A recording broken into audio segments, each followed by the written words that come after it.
joining us on a Wednesday for a cosmic cuppa. So I hope you've all got your cuppas at the ready like I have. And we're going to drink deeply, I think, this evening. I'd like to introduce you to a wonderful lady I've not long known. Her name is Elsa Dillon. Elsa, would you like to unmute yourself, please? Hi, everyone. How are you? How are you? I'm very good, thank you. Lovely to have you join us this evening. Yeah, it's very excited to meet you all. Fantastic. Yeah. I'll read out a little bit of Elsa's bio.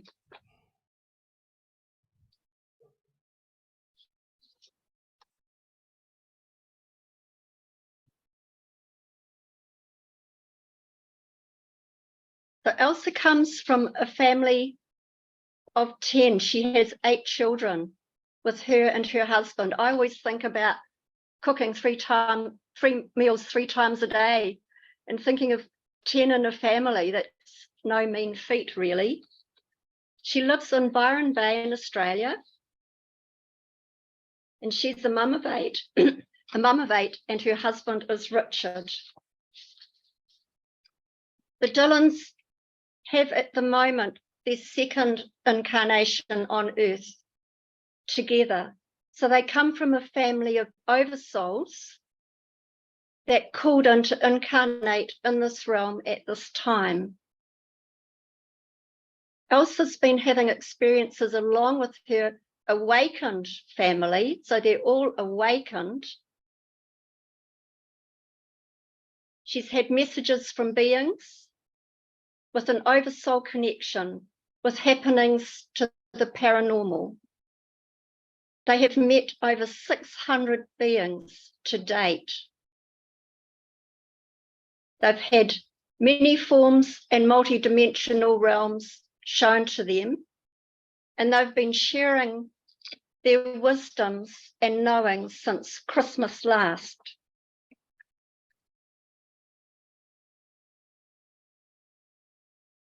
They've had many moments to adjust into this information.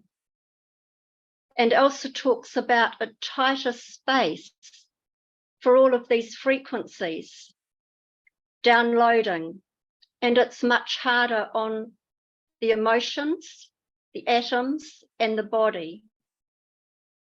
And she's finding and now assisting with others as part of her life purpose.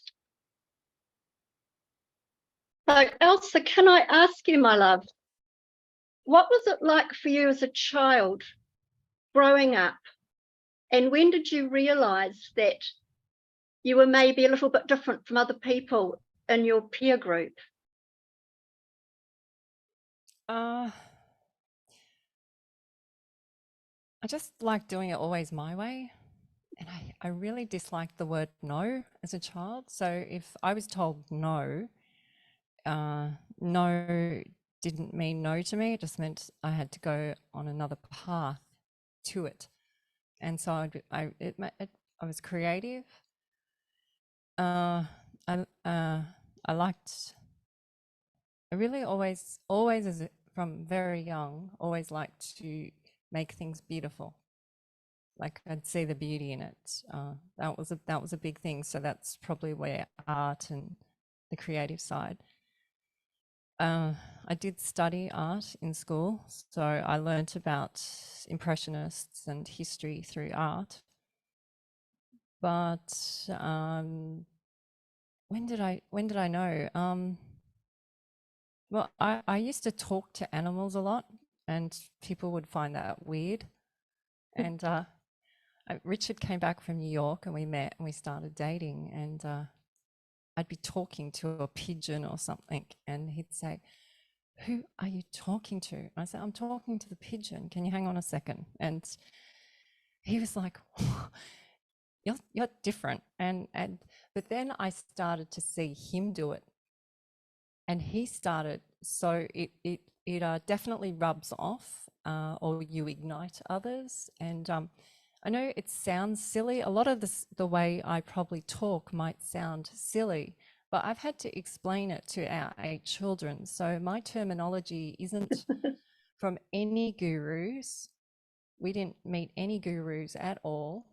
We only came on social media. Personally, I came on social media in 2020. I had my work online, but not, I had no spiritual connection. So I had no terminology. So a lot of the times when I speak, I have to double check that everyone understands what I'm saying, because a lot of the words there's no meaning for it. So we had to make up a word to explain it to the kids. And by explaining it to the kids helped me to understand it as well. So, because we sort of learned everything the other way around. So we didn't do this to become spiritual. We just did this because I started liking feng shui, and then I liked astrology, and then I liked healings of Reiki and acupuncture, and I liked learning about slow speech and kinesiology. Like, this all interested me, but we had no idea about ET or angels or anything until 2011. I mean, we had an idea, but it wasn't part of our agenda in any way. Incarnations, psychics, tarot cards, all that sort of stuff. I think I had a tarot card once when I was 17 or 18 in Brisbane. And they told me that, wow, your third eye is going to explode. And I was like, third eye? Who has third eye? And then they said, oh, and you're going to have multiple children. And I just looked at her, and I looked at my friend that brought me in. I went, and she goes, isn't that exciting? And I went, I don't think this lady's very good. So that's, you know, my father is Egyptian. He was born in Alexandria, which is my middle name, and he grew up around the pyramids. And he did tell me always, and so did my papu and yaya. They would always say to me that the stars built the pyramids, not humans. And that was it. There was no, that was my understanding of it. Besides, you know, the culture and the food, that was it until 2011. And then it just has this way of showing up in your face and it triggers you. And when it happened in 2011, it happened through trauma, through EMF. It was damaging 2 of our children, and it was through electrical. And it's interesting how this stuff shows up in our weakest, but really, it's really, I say weakest moments, but it's really your strongest. Because through those moments, you become strong. And that's, you know, seeing our children deteriorate so quickly from, we didn't know what the cause was, but it was the power meter box on the house. We couldn't take the children in public. They were deformed in their faces, perfectly normal children. So that was when we realized that night. I did research about ETs, angels, because we said someone's looking after us. And that's when I did angels, ETs, and ghosts. And I learnt how they connect. And I went, oh my, what is going on? They've been shorting out the house for months, because I've been asking for help from the universe, and they were shorting the house out. And these electricians, all these different electricians were coming to our home and telling us, what's with you people? We've just rewired the house. There's something, you guys are weird. A few of them called us aliens. And I was like, alien? Doesn't alien mean I'm green? And like, that was very foreign words for me. So it was an odd moment. The whole thing has been, I have to say, the whole thing has been odd, but because it's been going on for so long now, it's fully integrated. When you say that your third eye was about to explode, yes. did you have an experience of your third eye opening as a moment where it happened, or was it something that was gradual? Oh, so that night, I learned about EMF and the angels, and then within a 2-week period, it hit me in the mirror, and I started communicating with Neff, but I didn't know it was Neff. I call her Neff because that's how we communicate to each other. So I'm Ed and she's Neff, and I'm like, this can't. Who does this sort of? I didn't know who did this sort of stuff. I didn't understand what it was about. Who communicates through a mirror? Well, now I know. I used to be scared of mirrors as a child because I did have a lot of ghost encounters as a child. Ghosts and fairies or orbs. Yeah, I had a lot of those. I would hide from mirrors, a lot of mirrors, because when I would walk past the mirrors, I would see into other realms, like Alice in Wonderland. But you know, I didn't want to deal with that. There's a lot about mirrors, isn't there, that is out of the ordinary at times. Well, the interesting thing about a mirror is, and I love this, is it's mirror, mirror on the wall, who's the fairest of them all? And it's not what you think. It's most of the time you'll hear me a lot of the time say it's not what you think, because we practice reversing the spin. And reversing the spin is taking all the goop off the words and going back to the origin of the true meaning of the word. And mirror, mirror on the wall, who's the fairest of them all is actually who is the enlightened one. It's not who's the prettiest, but it's interesting how over time it gets gooped up. And I think with the Disney Oh. mirror, mirror, and we know a lot of that's, you know, controlled and bad, but who was the fairest of them all? I kind of always thought was the one that was more awake and aware, funnily enough, and I'm sure others did too. That's really fascinating. Getting back to talking to birds, did they talk back to you? I'm sure they did. And how did you perceive what they were saying? It's really fast, I guess, because the animal communication, it's always been super fast. So there was never a doubt. And I kind of was a little separate to my sister and my mum and dad. There was only the four of us. I was always I was the creative one, whereas they were all practical. So I was she was creative. But I also had that thing where you have the ringing in your ear, severe ringing in your ear. So they would take me to the GP and get my ears syringed with hot water. It was just a normal practice back then. So I would be deaf a lot of the time as well, which suited me perfectly because I actually found the English language in my brain a lot through schooling. I was dyslexic as well, so I would speak backwards. But everyone knew me so well, and I'd smile a lot when I did it, so they kind of accepted it. So I kind of got away with it, which made me probably worse. But I would speak backwards a lot, which yeah. That would be an interesting conversation in itself, wouldn't it? Actually, one thing that I will bring up is I have a photo, and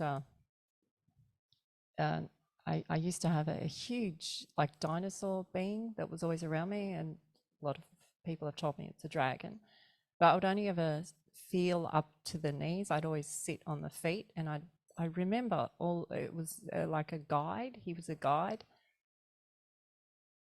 And so in 2020, I come online and start meeting other spiritual people, and I didn't even know astrology and psychics were connected or anything like that. So I was going, what is going on? What's scrying? What's this? What's that? Anyway, I had 2 psychics in one session, because the psychics would just zoom in on me. They would just go, I have like 10 beings wanting to talk to you. So they would, and I felt like I was hijacking the group. I didn't want to hijack the group. I didn't ask them to call me out. And they said, we have a dragon being that just wants to say hello. I was going, how is this possible? How do they know? No, I didn't talk about this with anyone. How do they know? They knew. They knew the color of the scales, how they felt. They described feelings that I've never talked about before. And they're telling me about a dragon that I was told was make-believe. So through all these happenings that have happened to myself and the family, we've actually learnt to dissolve time.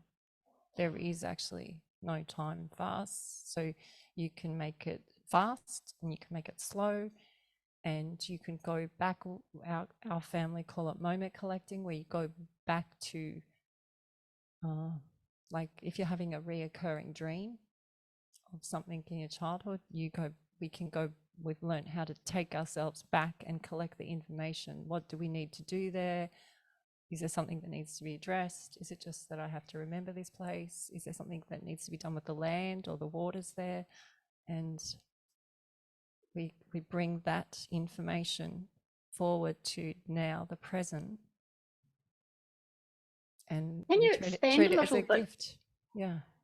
Thank you. Can you expand a wee bit on that, Elsa? As you say, you go back and collect what you need to. Do you physically see that, or is it a feeling? Or can you expand a little bit on that, please?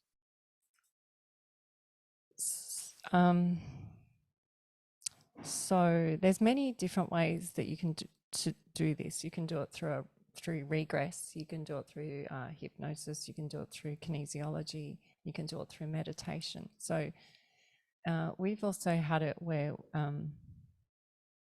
I was taken up on a craft for 10 years.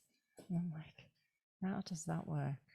But I was only gone for 15 minutes or so, our time, but they took me back in time there as well. So we're talking, there literally is no rules. The only rules that you have in place are from the tricks that have been played on our mothers, which is the matrix. And by tricking the mothers, it's the easiest way to enslave, because the child just wants to please the mother. Gosh, that makes perfect sense, Elsa. And I hadn't connected ma and tricks. It's like a trick of the mother. It is the trick of the mother. Wow. And when it becomes more common knowledge, this will really shake. So you have a very good healing process to help all this type of information to come through in the way it's meant to come through for you guys, because everyone's got a different way of doing it, is go back to the place of entry. And the place of entry is the placenta. The placebo effect is beliefs. Wow. It's also where Leonardo's Venetian Man, when you look at where that crosses, it crosses at the belly button. It's also the macabre. It's also the Star of David. It's a tetragrammaton. I can never say it right. Tetragrammaton? I knew I was missing a few words. I was going to say it backwards. Yeah. And So Vitruvian Man. yeah, that's it. Yes. My kids laugh because they go, "You rename everything." I say, "Well, you understand though, right?" So what has I keep going back and forth a bit, and then I'm skipping. But what will That's happen absolutely towards fine. what will happen towards the end of the conversation? It will all just integrate, and you'll go, "Oh, I need It's some all dark chocolate. perfect. I need some dark chocolate and another cup of tea." It's But all perfect. one thing that Mary Rodwell, who is an ET specialist, Yeah. what she found fascinating, and she said, this was 1 year ago, she said to me, "I don't know how the world is going to perceive this information because you are crossing the paths of too many fields for the human brain to comprehend." And she said, I will be interesting to see where this goes. Yeah. And I think she's been blown away too Yeah. by what it's triggered in other mothers and children. And she said she's never been as busy as she is now, as well as, you know, everything else that's triggered it as well. But what's happened is it's astrology, it's mythology, it's science, it's physics, it's ancient Egyptian, it's sci-fi, it's AI, it's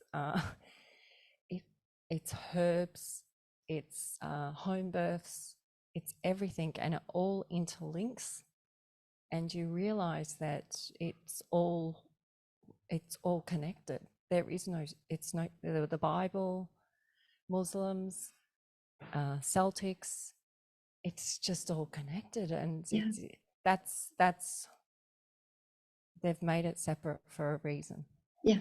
And when you think we've been under this matrix Yeah.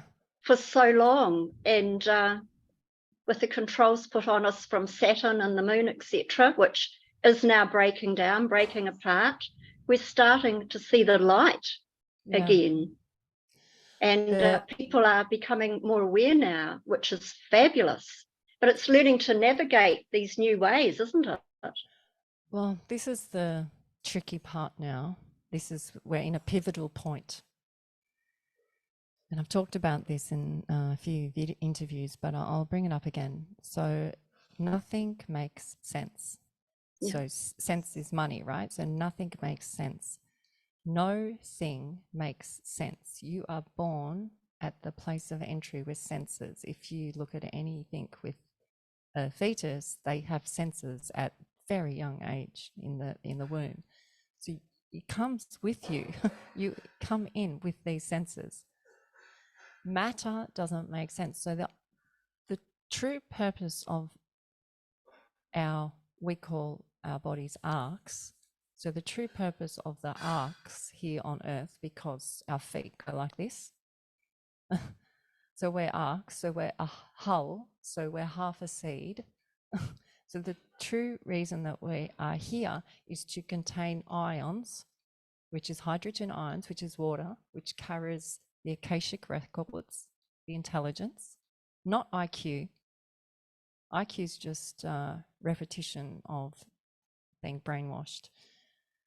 The knowledge is in our ions, and we are arcs, so ships, hulls holding these ions, and my ions communicate to your ions. So everyone in this group, your pupils literally are students with my students, and my student is with your student.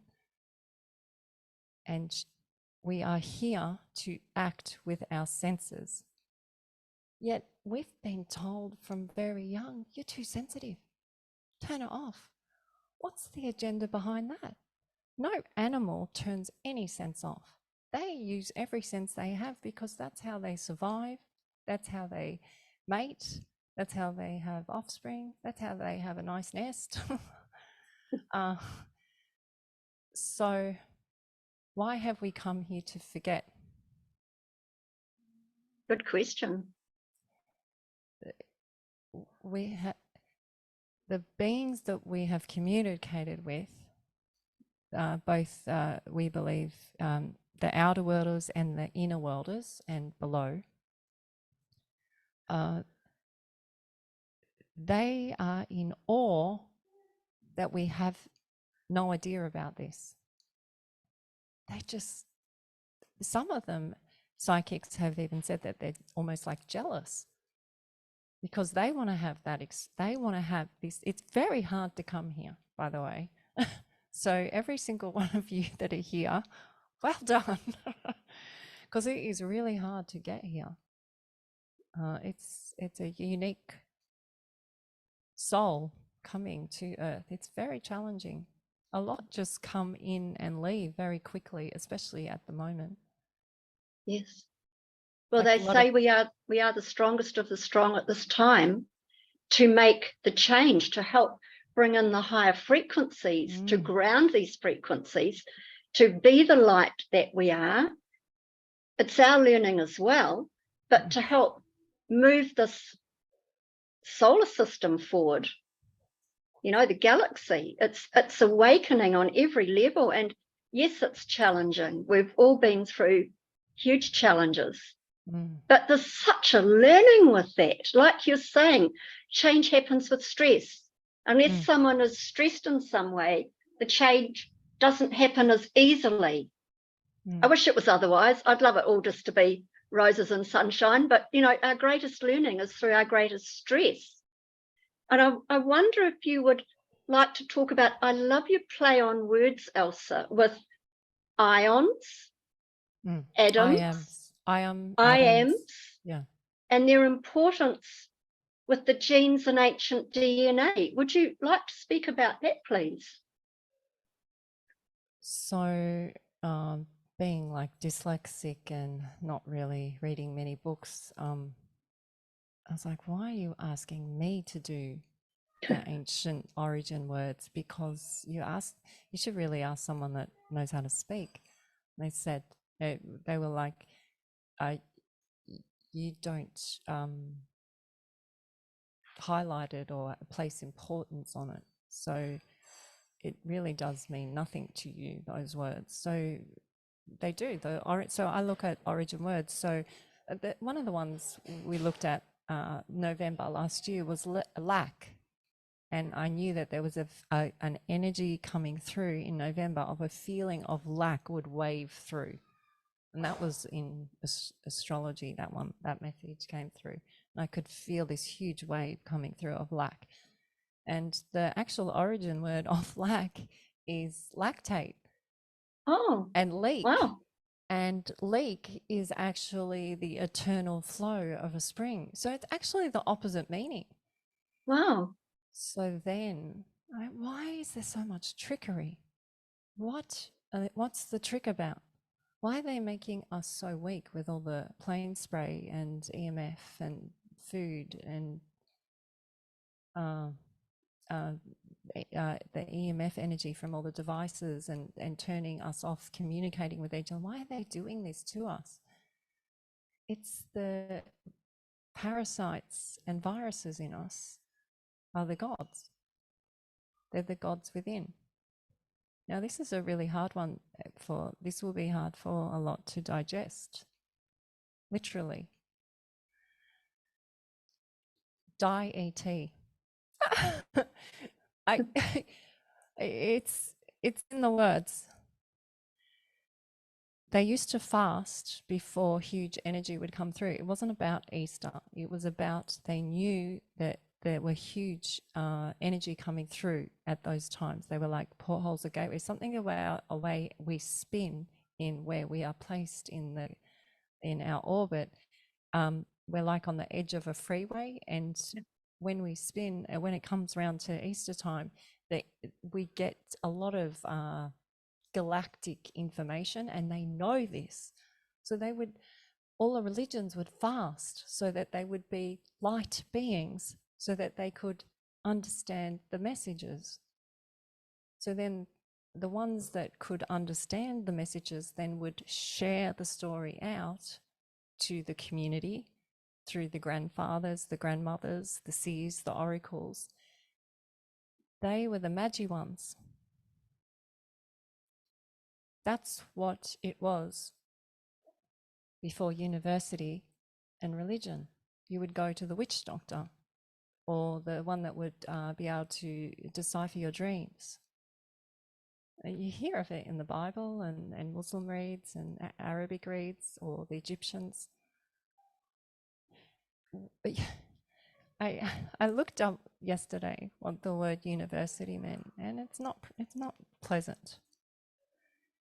University is universe, leave.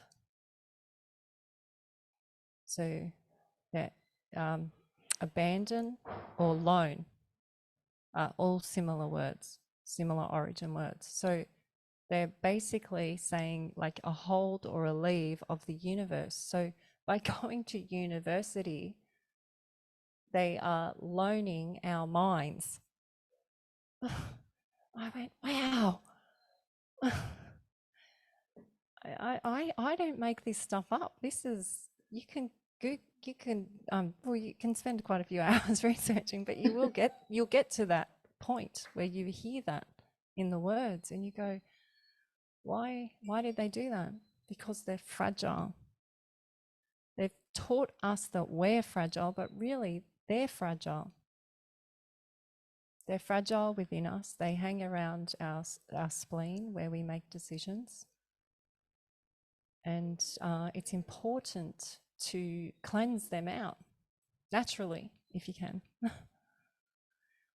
What was the whole thing in the arm about? Yes, exactly. I didn't realise until I saw our neighbours giving our horses ivermectin. I was like, hang on a second, that's the stuff they're and then I went, oh no. So they're giving worming stuff to humans. Yes, it might get rid of worms, but that really will downgrade your kidneys fast, like really, like within 6 months to a year. You can obviously heal everything, but why is it that they're causing such stress on the humans with money, home loans, lockdowns? They knew this time was coming. We're not fragile at all. We're actually super powerful. And all of us being here and knowing this is the awakening process, is the shift, and is the new way. Because possibly something in my words or Jude's or Lee's words will trigger something in you. And then you might share that with someone else. And then the enlightening expansion happens. Your pupils connect with someone else's pupils. And this is the new way. And we have a few people that have interviewed us overseas, and they've had a lot of NASA astronauts and things like that, and they talk about space stations and how they've worked on other places and how they remote view, and they can't remote view past this point. They're having great difficulty because it's up to our imagination, and it's black, it's void, and a lot of prophecies was told that it was apocalyptic, but it isn't. This is us returning to the place of entry, the placenta, the compass, the cross. The four horsemen are the cardinals. The fifth point is the supreme being, the fifth element. And the fifth point is our belly button zone. Are you saying, Elsa, if I may interrupt you, that is where the void is? The void is black, so yes. that we can all shed our senses of. So with our oversoul, our senses come in, and all our senses are a unique flavor or a source. That's where the whole word source, sorcery, saucer comes from. So we're all a unique essence and unique source. So your energy goes into those ions, and that's a creation. Then you have another creation, and that's why we're so individual. That's why we're so fascinating. And I imagine that would also be to do with the astrological moments at the time we're born as well, brings in that source of energies for our unique beingness. Yeah. Well, imagination is I, magi. Then you have the T, which is the cross, ons, ions. So Wow. yeah, so Wow. so they show me to break down the words through the language. Then they show me to break down the words through symbols, and then they sometimes have to bring in different like practices of different magi ones, but they show me the language like in different runes, things like runes and things like that. Yeah, they'll show me or azimuth or hieroglyphs. We read hieroglyphs really differently. By the way, our first batch of the families were conceived around at a sacred site near the Gosford Glyphs. Oh, wow. Yeah. I've Did seen not that plan that place one. online. That is incredible. Mhm. Incredible sacred space. Well, just from the Gosford Glyphs, we used to ride motorbikes at a place that I found through Steve and Evan Strong. So we were going there with Gemma, our firstborn. The first day she was in my tummy, I was at that location, Wow. which happened to be a total eclipse and a solstice in June. Wow. And I know, but I didn't know that then. I knew it was, the solstice, but And with so that place too, sorry. well, it was called the beginning place. It's Oh, not, wow. it's not, it's just, it's actually 20 minutes from, well, not probably, yeah, it's probably 10 or 20 minutes from the Gosford Glyphs. And And it's a that's where you've got private address. Oh, Yeah. So, and there's huge boulders there, and there was all these carvings in the rocks. And yes. I would run my hands over them like the indigenous, but I didn't know that that's what the indigenous did. That's just what I would do. I was pregnant and I would go for dog walks, and we had, I think we went up to 4 babies there. So our first 4 babies, we would go to this location every couple of weekends or every weekend. And Richard would ride with 3 or 4 other motorbike people, and they would do this bike riding called trials, where they compress the motorbike and bounce up. So these boulders were huge. They were bigger than the house, some of them. Big, wow. round boulders. And they would have like spaceship type drawings and things. So I would talk to the kids, say, what do you think these are? And so then jumping forward in time, we shift up to Byron Bay. We were in the financial crisis, so we lost everything. You know, you have to have drama. You've got to have the drama. Just throw the drama in there. We shift up to Byron Bay because we couldn't find a home. Back then, Byron Bay wasn't what it was today.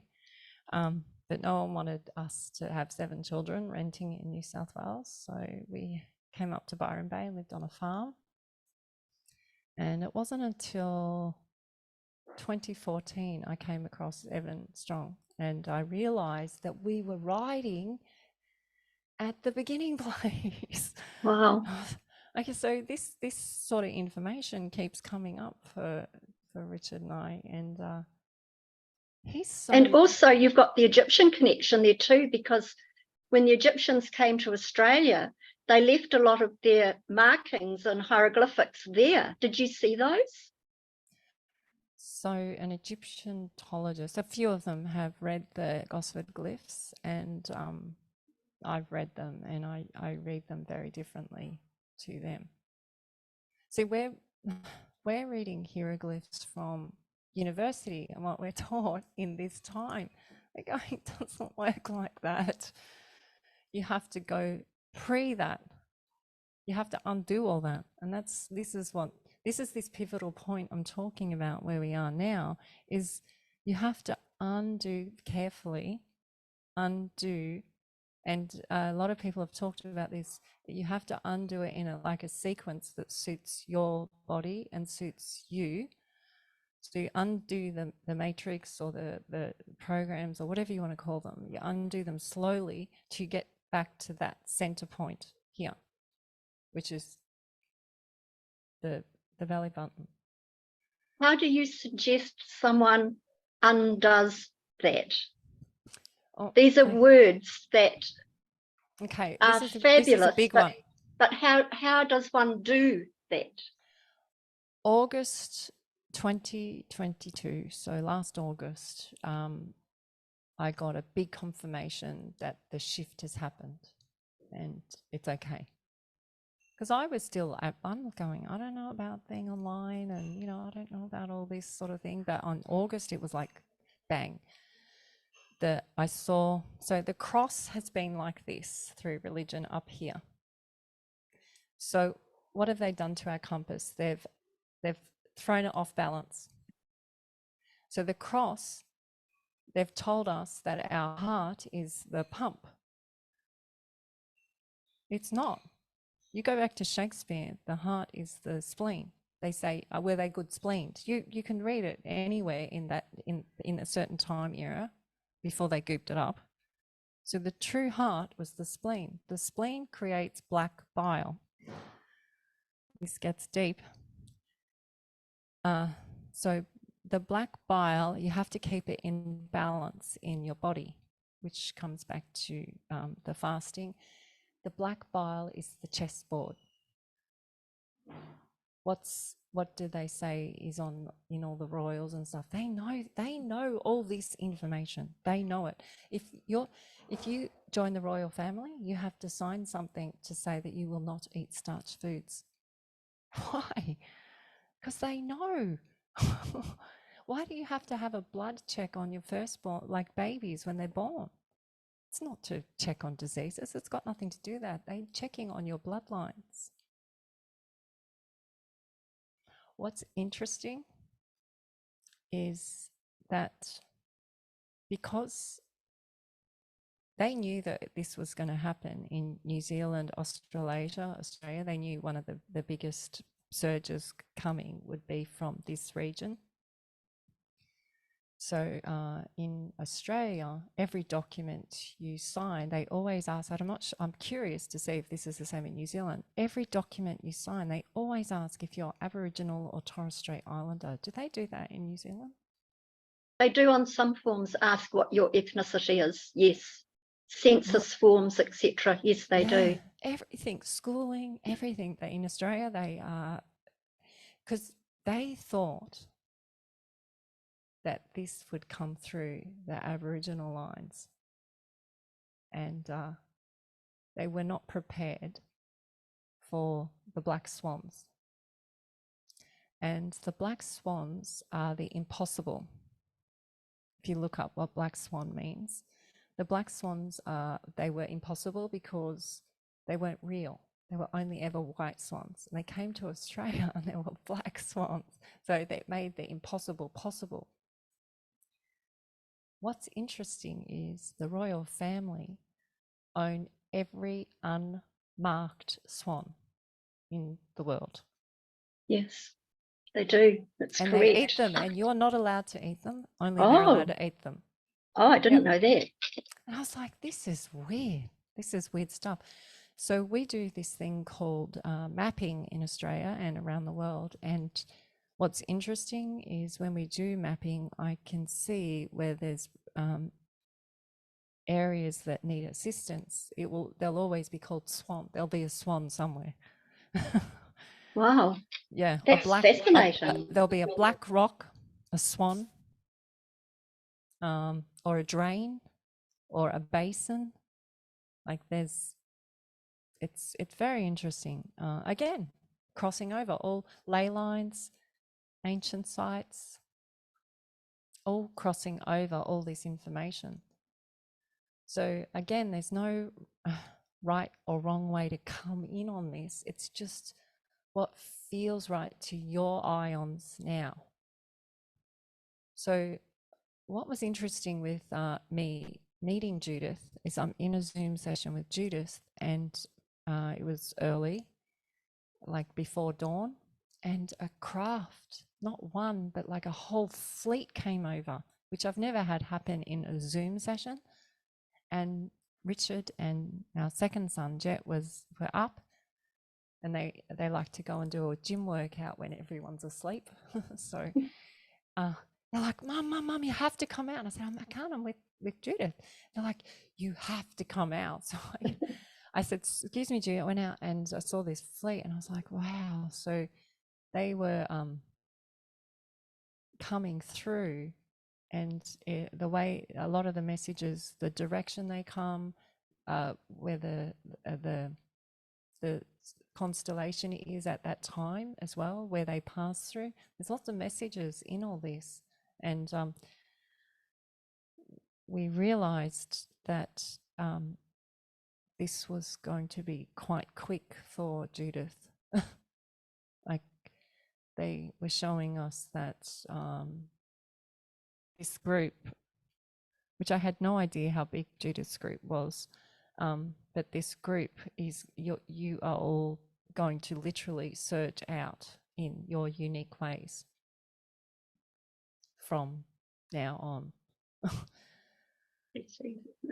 Yeah, so power came through skill and strength back in history. Then it was that for a while, back probably in the Roman times. And then it went to wealth. Now, wealth was very clever, and that wealth was, we were held in that for probably till 2012 or August 2022. I'm not quite sure which one it is. But wealth was a very clever way of having power because they could pass it through the bloodlines. So that's where we've been. An Indian god is now come through in this time, was prophesied to come through in this time. And her name is, she has a really long Indian name, but it's also Siva, so S-V-A. And Siva said that, so you'll have that era, then you have the wealth pass through, power through wealth, through the DNA, and then you have the black phase. The black phase is where it's through imagination. And the way imagination works is, if you are in the highest good of all, what you need will turn up as you need it. Yeah. So we're in a pivotal point right now because you have many practitioners and health people and all around the world, and they all have been saying to us they're at stalemate. They don't know what the next step is. They're really confused. The next step now is how you put your tools that you have right up to this point, and that can be grief, that can just be experiences or what you've been through, or your family history or your illnesses, whatever you are now right up to this point, use it as a gift and a tool in your imagination to assist the others. And if you don't believe it, it's happening to Jude, and it's happening really quickly. I went, as soon as I met Jude, I saw those crafts, I came in, I went, Jude said she had some things on plan and she was waiting some special funding to come through, and I went, I don't think so. I think I said that might still come through, but I think you're going to move ahead on this quite fast. And it's happening, and I'm explaining this situation with Jude because this is all of us. I was in a Zoom this morning, same thing with a lady. She's a horse healer. And she said, I don't want to do this anymore. I'm around all these people that have had this in the arm and they're really weird and they don't care about the horse. They just want to. And she says, it makes me feel ill. And I said, well, you're at a point now where you don't need to be, you don't have the energy to be around those people anymore. And the most important thing is how you feel, your senses. So what you can do with this now is take all that pain that you feel, all those experiences that you have, and share it to the new practitioners. So you help the new Magi ones come through. And she went, I never thought of it like that. I said, yeah, well, this is the way we do it, because they have the energy to do it. Whereas a lot of people that have been doing all this spiritual work for some time, some of them, like us, a long time, are tired. They're so over it. Children practitioners, Reiki, doulas. I mean, we've had them from Japan to Iceland, all different. We've got, in the USA, we've had a few really big congregations contact us where the whole religion has just lost faith in their religion. So they've shifted the congregation into doing more spiritual things. So healing the land, remote viewing, doing manifestations and things like that. And they've contacted us, these huge audiences, and said, they're at stalemate. And they said, we want you to come on and do an interview. I said, no. We have to get your audience's energy or ions. We have to stabilize them first, because they've been through a lot the last few years. We have to stabilize them first, so ground them, clear off as much goop as possible. And that means maybe EMF in the house, or your health, or just learning to be happy with your own senses, being comfortable in your own power. Once we get them to a certain point, then I can come in and do an interview. But if I come in and do an interview now with your congregation where they're at, it'll flip them out. And it's just as easy to swing one way as it is the other. That's the other thing, is frequency. This is frequency. So we're electrical beings holding ions. Frequency doesn't care about sad or happy, angry or mad. It doesn't care about any of that. It just is wanting your ions to have senses and create. That's it. Creation. Create ions. So cree, and then you have the cross again, ions. Can you explain the importance of spinning with ions? You call yourself spin being, which is rather lovely. And I've seen pictures of you and your family spinning. Can you talk a little bit about that process within what we're talking about now, please? So spinning, so this is always interesting, because I always ask everyone around the world, if you were to spin, which way would you spin? So we always start at north. And so this is just stuff that we've done, right? So we start at north and we spin clockwise. That's what's comfortable for us. But I always love hearing overseas if they do it the other way. The kids go, because the toilet flushes the other way, doesn't it, over there? So the kids are like, does it flush the other way or not? Do they spin the other way or not? Not all the families spin all the time. And some days I will say, can we please all spin? I really feel like this is important. By spinning, you are stabilizing your ions. You can do this many ways. Some people spin with a pen, and they do this at their desk and stuff. Some people, when I had my back broken by a horse, I couldn't move, so I would visually do it in my head. And then as I got better, I would do it with my finger on a piece of paper or in the carpet or so what we've been taught is that intelligence is IQ because it comes from university, which they've asked us to abandon the universe and loan our mind. So what you have to do is you're actually speaking to your ions. So every time you speak, you're casting a spell to your own ions and to your children or whoever you're around, the shopkeeper or the Uber driver. It doesn't matter. You're always casting spells. And there's a lot of trickery in this because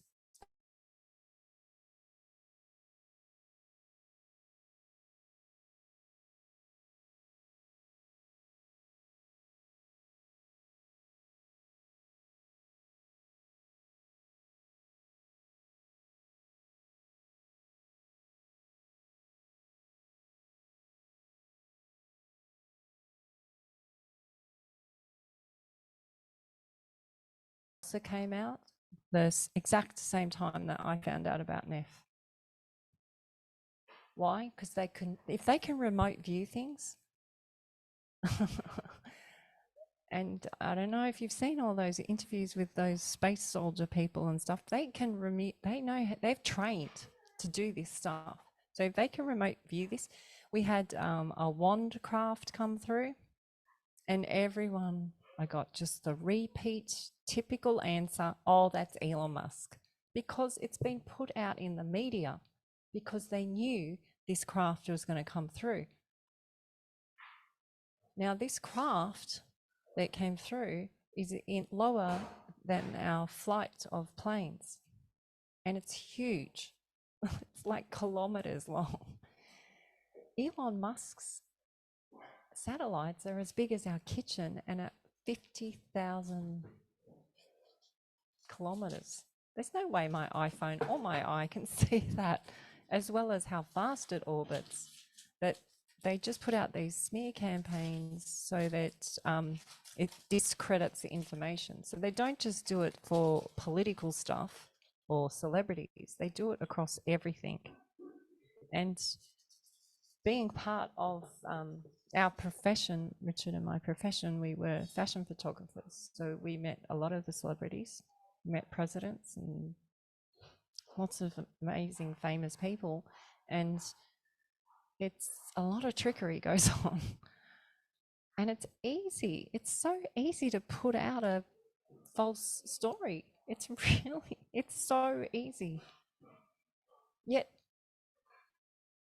I'll have someone from university standing next to me at our farm, our other farm, and say there was, craft going over, and our kids talk to them or channel them or whatever they do, or map them with their fingers because they know mythology, astrology, and astronomy as well. And they will tell what constellation they are and everything. And we have this gentleman from the university at our house, a neighbour, and he puts his hands and he says, "What do you think they are?" And our kids are like, "Are you kidding? Planes don't do that. Satellites don't do that." So you have like, a 7-year-old telling this guy from university who's discrediting what his eyes are seeing. And absolutely, so yeah. It is amazing.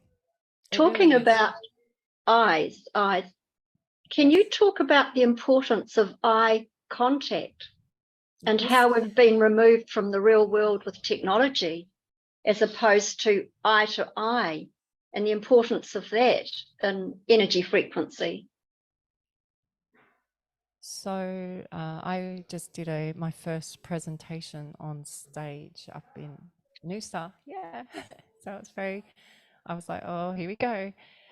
And I went for a walk in the morning with Richard and we did a little clearing on the ground area there because it was called Alexandria Headlands, and our kids are like, oh, not Alexandria again. They're like, Mum, really? And I said, I didn't name the place. It's calling us. So we did a little clearing and grounding and at dawn. And I was walking along, not one person would make eye contact with me to say hello. Not one. I got 2 dogs though. I got 2 dogs. 2 dogs made direct eye contact with me, and that just made my day. But I was like, oh, really? Have we really forgotten? Are we that scared of each other? I see kids, the kids' friends at the beach. It's very hard for them to want to hold contact with us. Very, and they get very uncomfortable.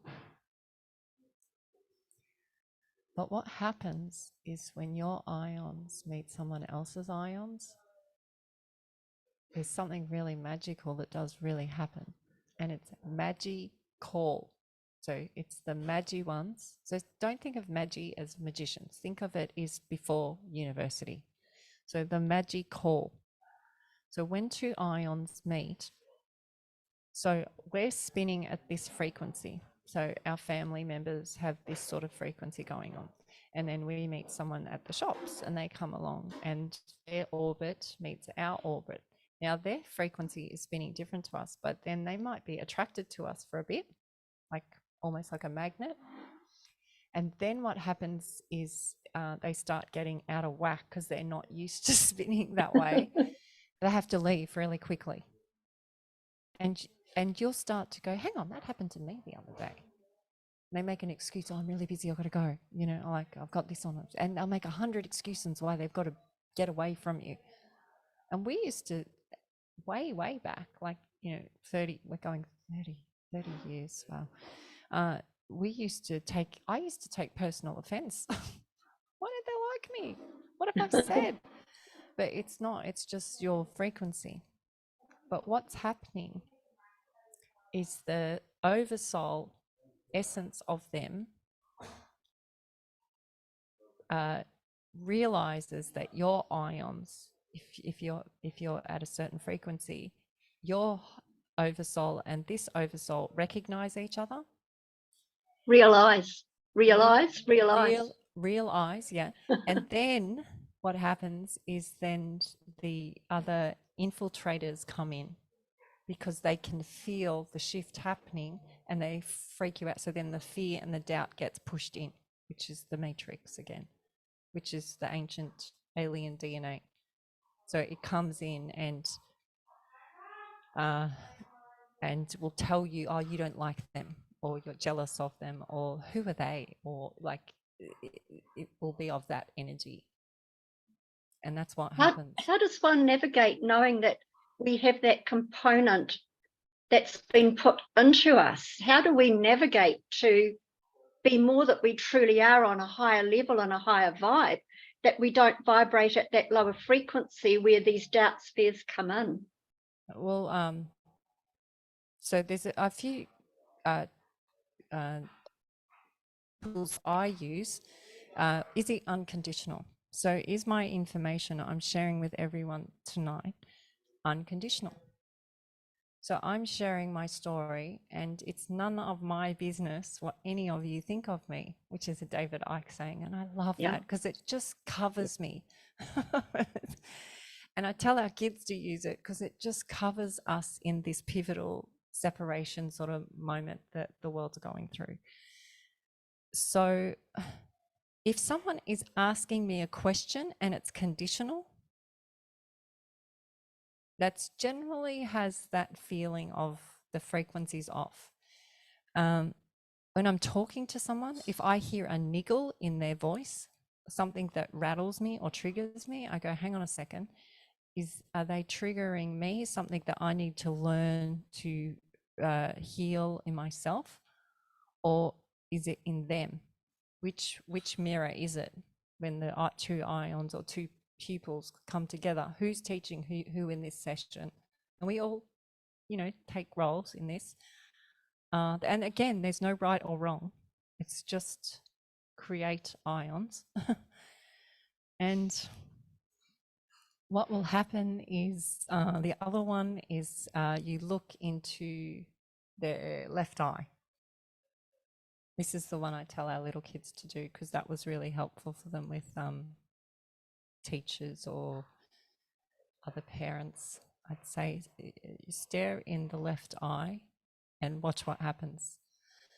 And as our kids got more and more expanded, they could actually see beings come out of them, ghosts, pain bodies. But in the first stages, when you start to do it, you can actually, sometimes you'll see their actual shape of their pupil change, or their eye will start, you'll see it start shifting. And that's how I can test, like I will do that, like when I'm talking to someone, to see if they've got too many bugs or niggles in them, because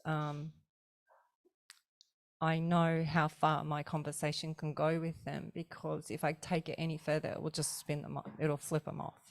Does this go back to the teachings of Ra, like the eye of Ra, the eye of Horus? Does this go back to those Egyptian teachings? I actually, our little 8-year-old told me that it does. So our kids have taught themselves Arabic and hieroglyphs. They've never met their grandparents, but I don't know.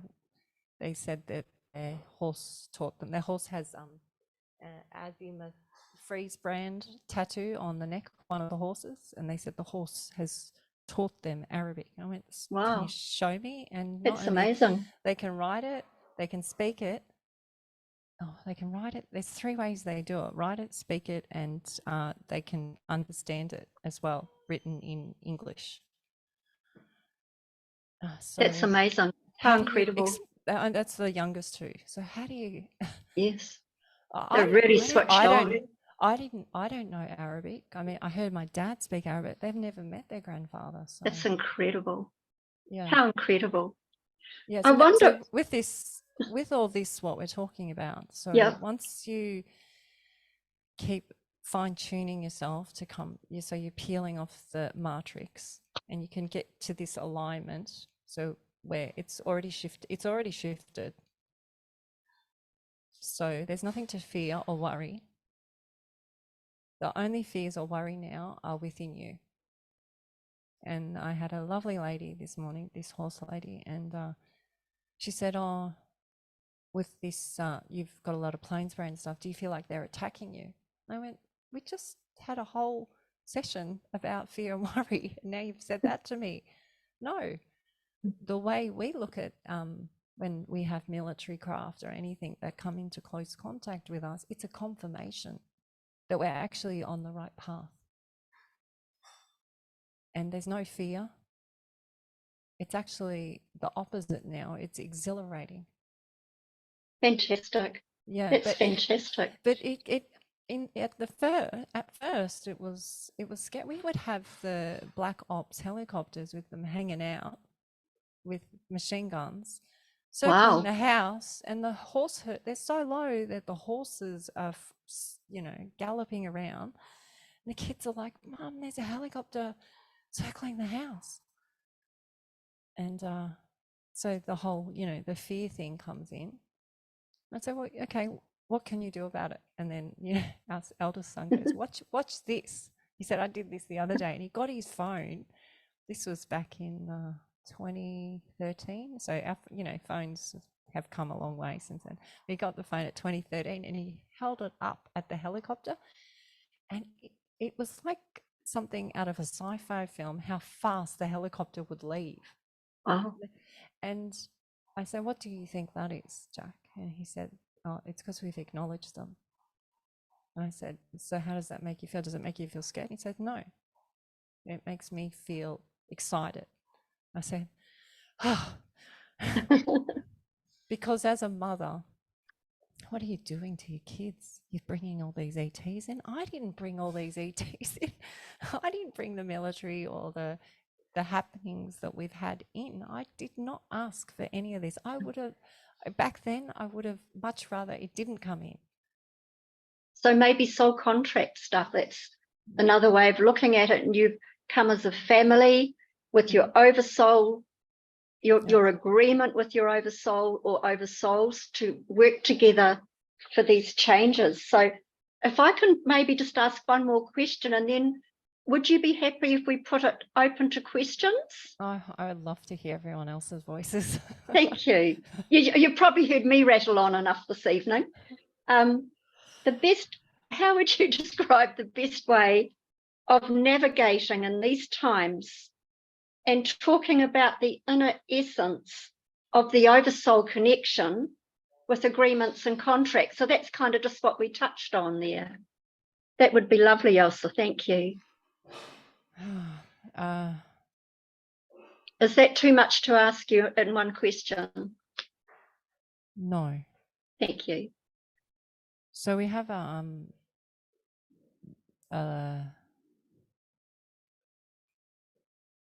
there's no proof of are we in a dream or not, and there's no proof that a dream isn't real, and there's no proof of the difference between a memory and a dream.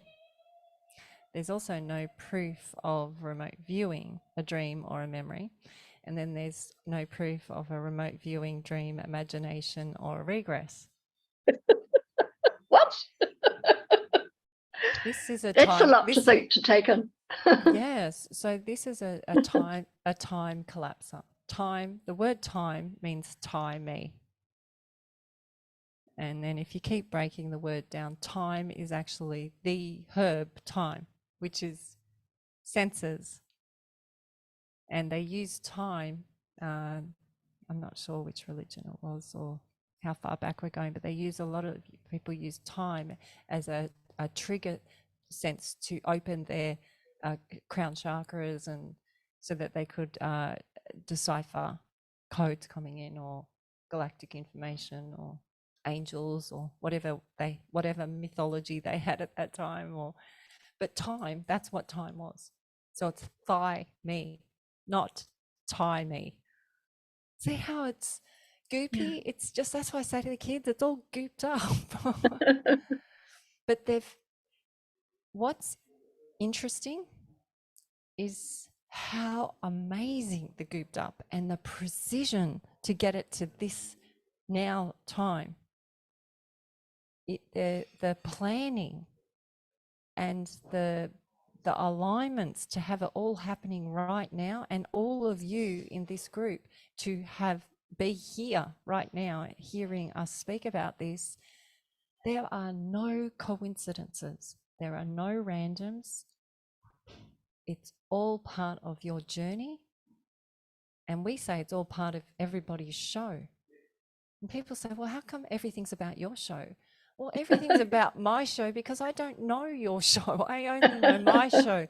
The reason I'm talking about our show, my family's show, is to say it is happening, but I still have to go and do the dishes. I still have, I shoveled probably 3 or 4 trailer loads of shit yesterday in gumboots, and I've got hair. I had hay everywhere in my hair. I'm screaming at the kids. Someone grab the puppy. He's going under the horse. Like, I'm that person, you know. Great. But while I'm having that, I will have a craft go over. The kids will have a being, or they'll connect with the fae, or they'll talk to the birds, or a ghost, or an ancient one. While we're doing beautiful. That, it's not beautiful. It's not us standing on a hill and humming.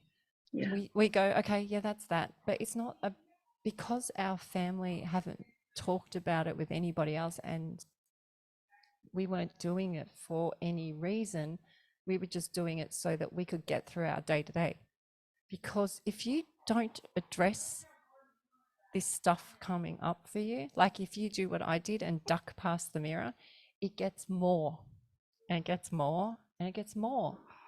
It gets more. So we're going to have to now cause you a bit more disease, a bit more discomfort, because you're not listening. It doesn't have to be like that. And that's probably the best way to navigate it. Thank you, darling. Thank you. Yeah. Shall we open up to some people asking some lovely questions? Yeah. I can eat my chocolate. Please do. Andy, would you like to speak? Judy, thank you very much. And Elsa, wow, what an awesome chat. Thank you very much. It's been mind-blowing. A couple of things in there I wanted to see if you could explain a bit more. The spinning, are there any like health benefits to it? And just if you could explain just a little bit more about what it actually is and means. And the other thing was I found fascinating was when you stare in the left eye, does it work with photographs? Because for years and years, I've always, like a future employer or something, I'll get a picture of them and I'll literally like you hold the thing up and then I'll cover their right eye and I think, that's the two eyes are different. So when you have a photo of someone, you can cover one eye and you get something. You think, oh, they look all right. You cover the other one, you think, hello. So is that similar to what you were explaining before about staring in the left eye? So it's like when you're staring in the eye, that eye in particular, it's like your way of telling those ions in the other beings' ions, I'm here. I know who you are. I see your innerness.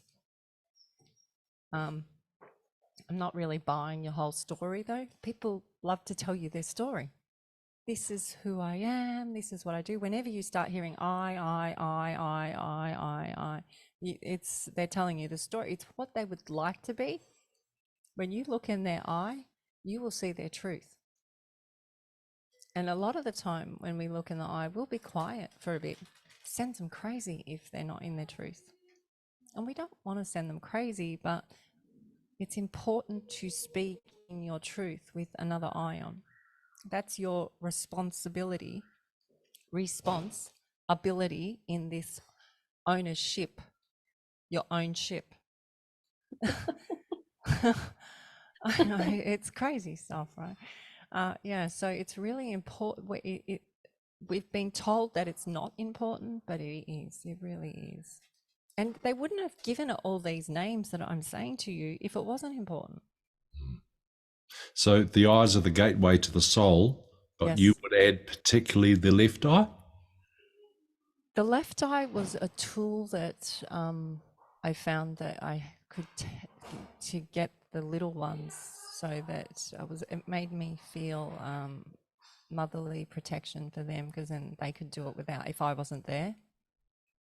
So they would just know to not talk to that person, or so that was it was a handy tool at the time, because we're talking like from birth, our children have been doing this. So how do you explain that to someone that doesn't speak yet? So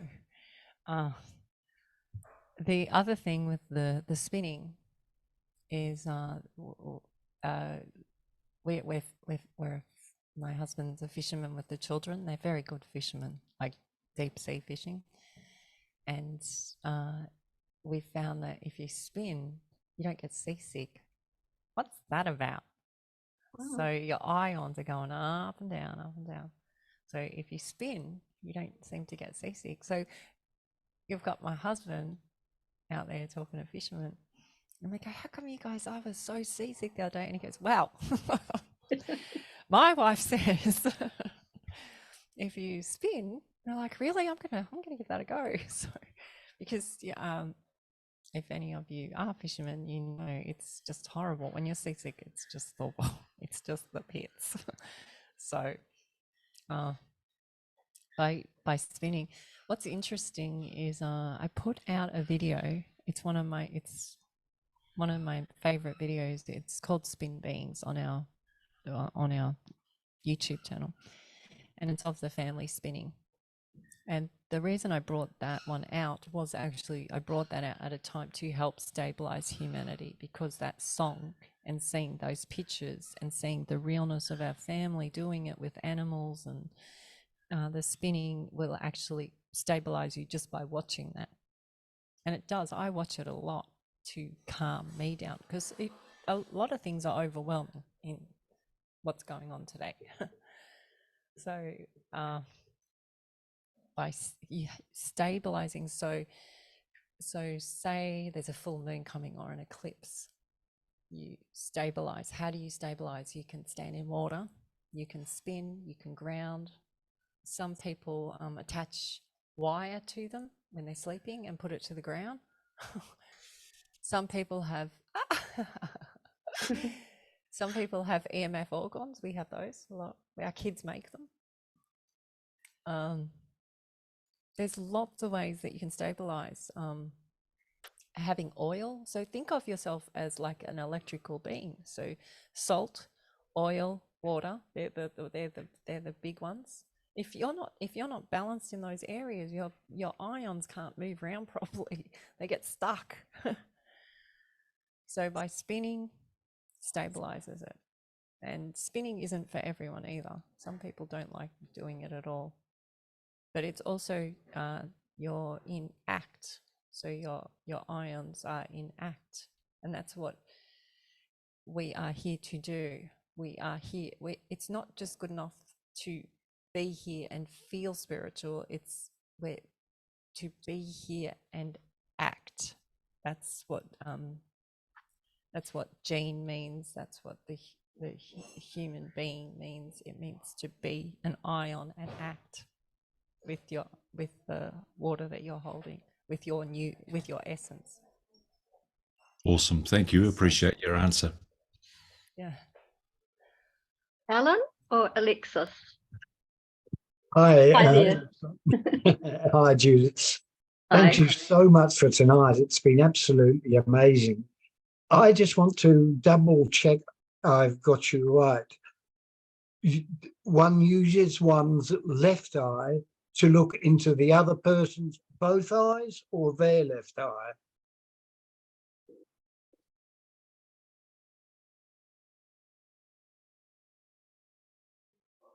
So if I'm looking at you, I look in, your left eye. Okay. So it's and you just using my left eye to your left eye. No, your two eyes. Oh, I use both my eyes to look into your left eye. Yeah. Lovely. That's what I wasn't clear on. So thank you very much for that. And for tonight, it's been amazing. It might not work. It might not be the thing for you, but it was just it was almost like a shortcut, or not a trick, but a tool just to one thing that has been really tricky for our family is that we've had a lot of loved ones who have had and they're different. They're running differently, and that eye in particular looks completely different. It's crooked, very crooked. It's half cocked a lot of the time. It's not fully open, and you can actually heal it in the arm with dandelion, by the way. So if you have loved ones, please encourage them to eat dandelions. It does something to the graphene. What was that then? Dandelion. Okay. So we literally don't go to any government sites because they love spraying them. But dandelion grows it's the most prominent plant in the whole of Gaia. It also follows the sun cycle, the way the wish comes out as well. It's really pretty. It's very clever, the whole plant. Our horses eat it. Today we have a horse that is suffering from the plain spray, and I watched him. He went from one to the next, to the next, to the next, and it has the highest form of vitamin C. Like, we make our own vitamin C from citrus rind. We dehydrate it and then grind it in the coffee grinder. But dandelion root in particular is like 100 times more powerful. Thanks. We've got a whole hill of it. We had to poison the hill because it's got needlegrass, Chilean needlegrass, which you've got in Australia as well, and it's a pest. So we had to poison it to get rid of that. Right, the council insisted. And all that was to fix it. Well, Thank you. well, with the dandelion root, I'll ask the girls when they go on their pony ride or something, can you grab me a dandelion? And I just wash the mud off, and then I grab a bottle of water and I just bite it. It's really quite bitter, and then I just drink it. Like, so it's like, it's not that I take tablets, but it would be like I take a little bite, swish it down, or take a little bite, and sometimes it makes me gag. Sometimes it can give you the runs, like, but it's very fast healing in your body. Thank you. Thank you. By the way, we don't actually go to any medical practitioners at all. Our vets, nothing. We heal, we broken backs, broken bones, most of it we've healed through just doing what we do, and also being technology that has been taught to us as well, how to heal ourselves. You hear of things like med beds and stuff. That's sort of similar stuff that we've had come through. That is fascinating.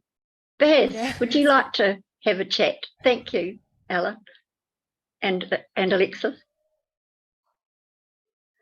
Baz, you're muted.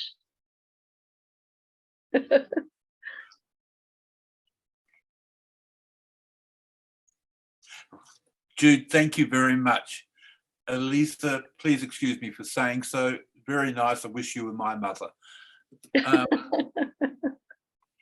I am fascinated by everything you've said. I've picked two things that are important to me. One is when you speak to birds and horses and animals, are you finding their level of knowledge superior or interesting or just different?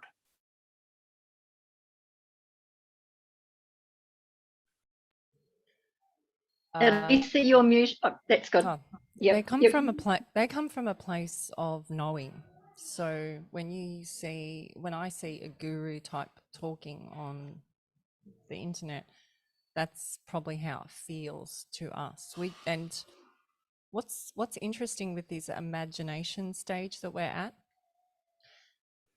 the faster you get rid of the fear, the doubt, the faster, because you're remembering that point.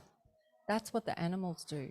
They don't have, oh, hang on a second, I was supposed to go to the shops, or hang on, they don't like it when I say that. They don't care. They sit on the branch, they know where to go on the branch, and they all carol together. And they're in harmony, and it sounds like an orchestra. But there's no, oh, I shouldn't have sung that time because that bird on the other branch is not going to be happy about it. Like, it's not like that. They just know what to do. They know when to leave that branch and fly somewhere else. How do they know?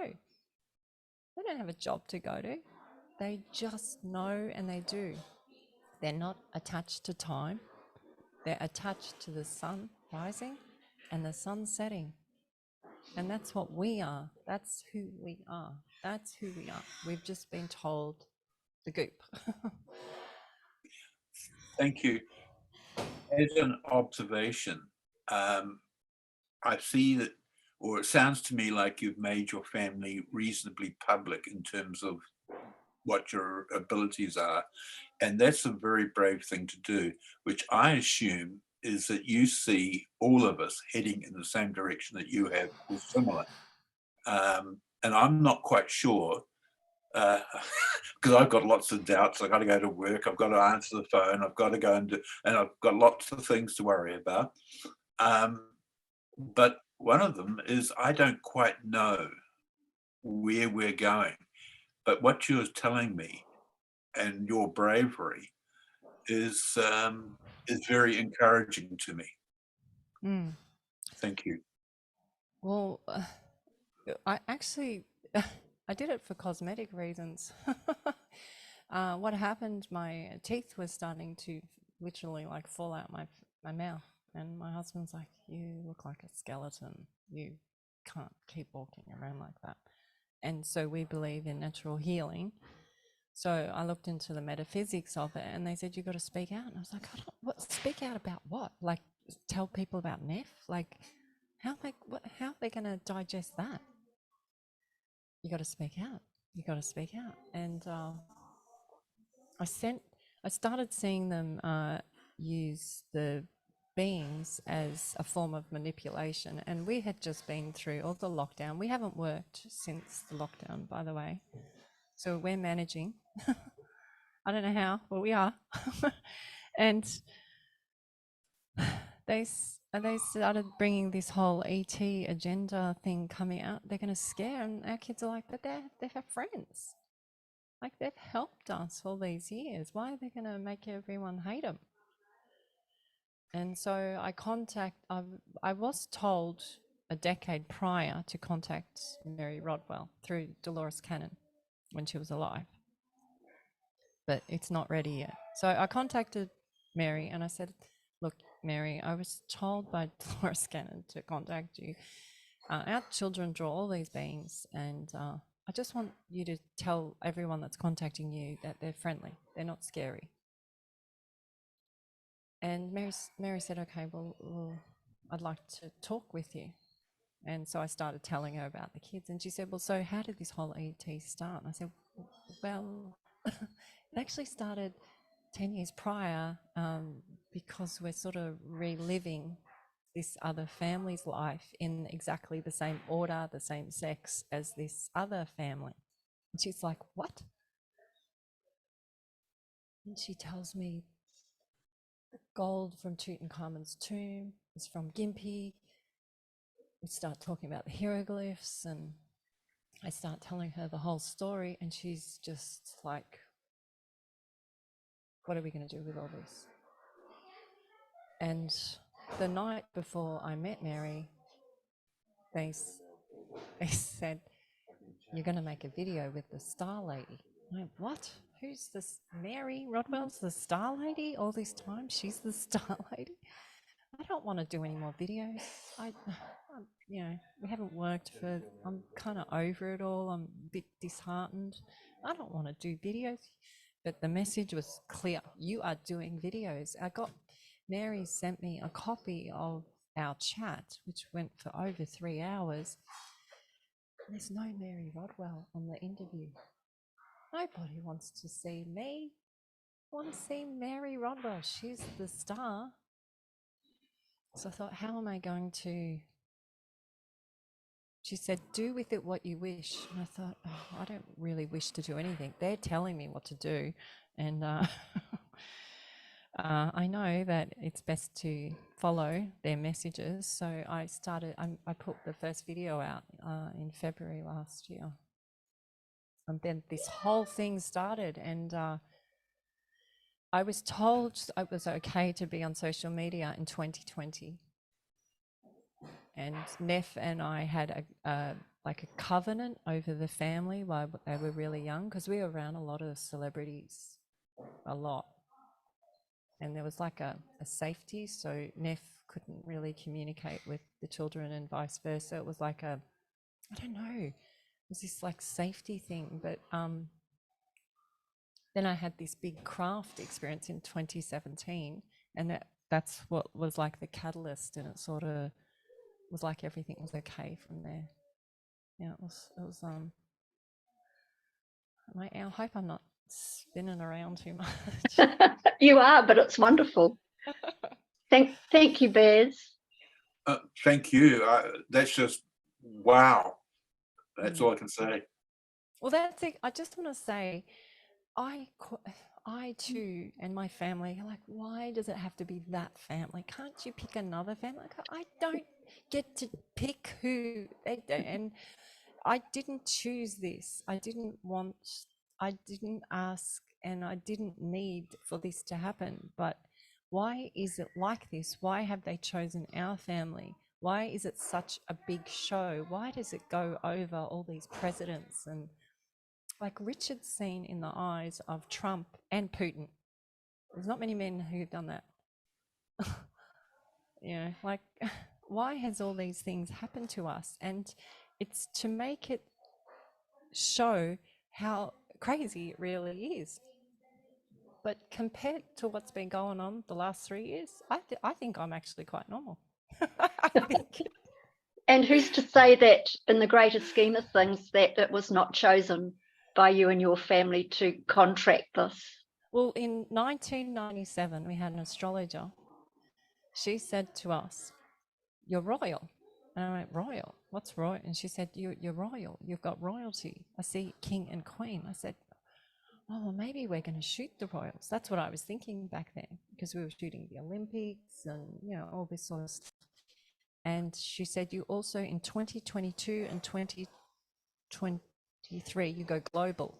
And I was like, "Oh, so it must be we shoot the royals and then we become even more famous as photographers." That's what my head back then was thinking, because we didn't have children back then. It was just Richard and I. And she said, "Oh, by the way, you're going to have a lot of children and they're in on it as well." And I was like, "Hang on, how does that work? How are they going to be on the photo shoot? Like, what? They're going to be with the royals." So, like, my head, this is, you know, normal me. And she also said that everyone we come across in 2023, and this is where it involves everyone in this group, are key players.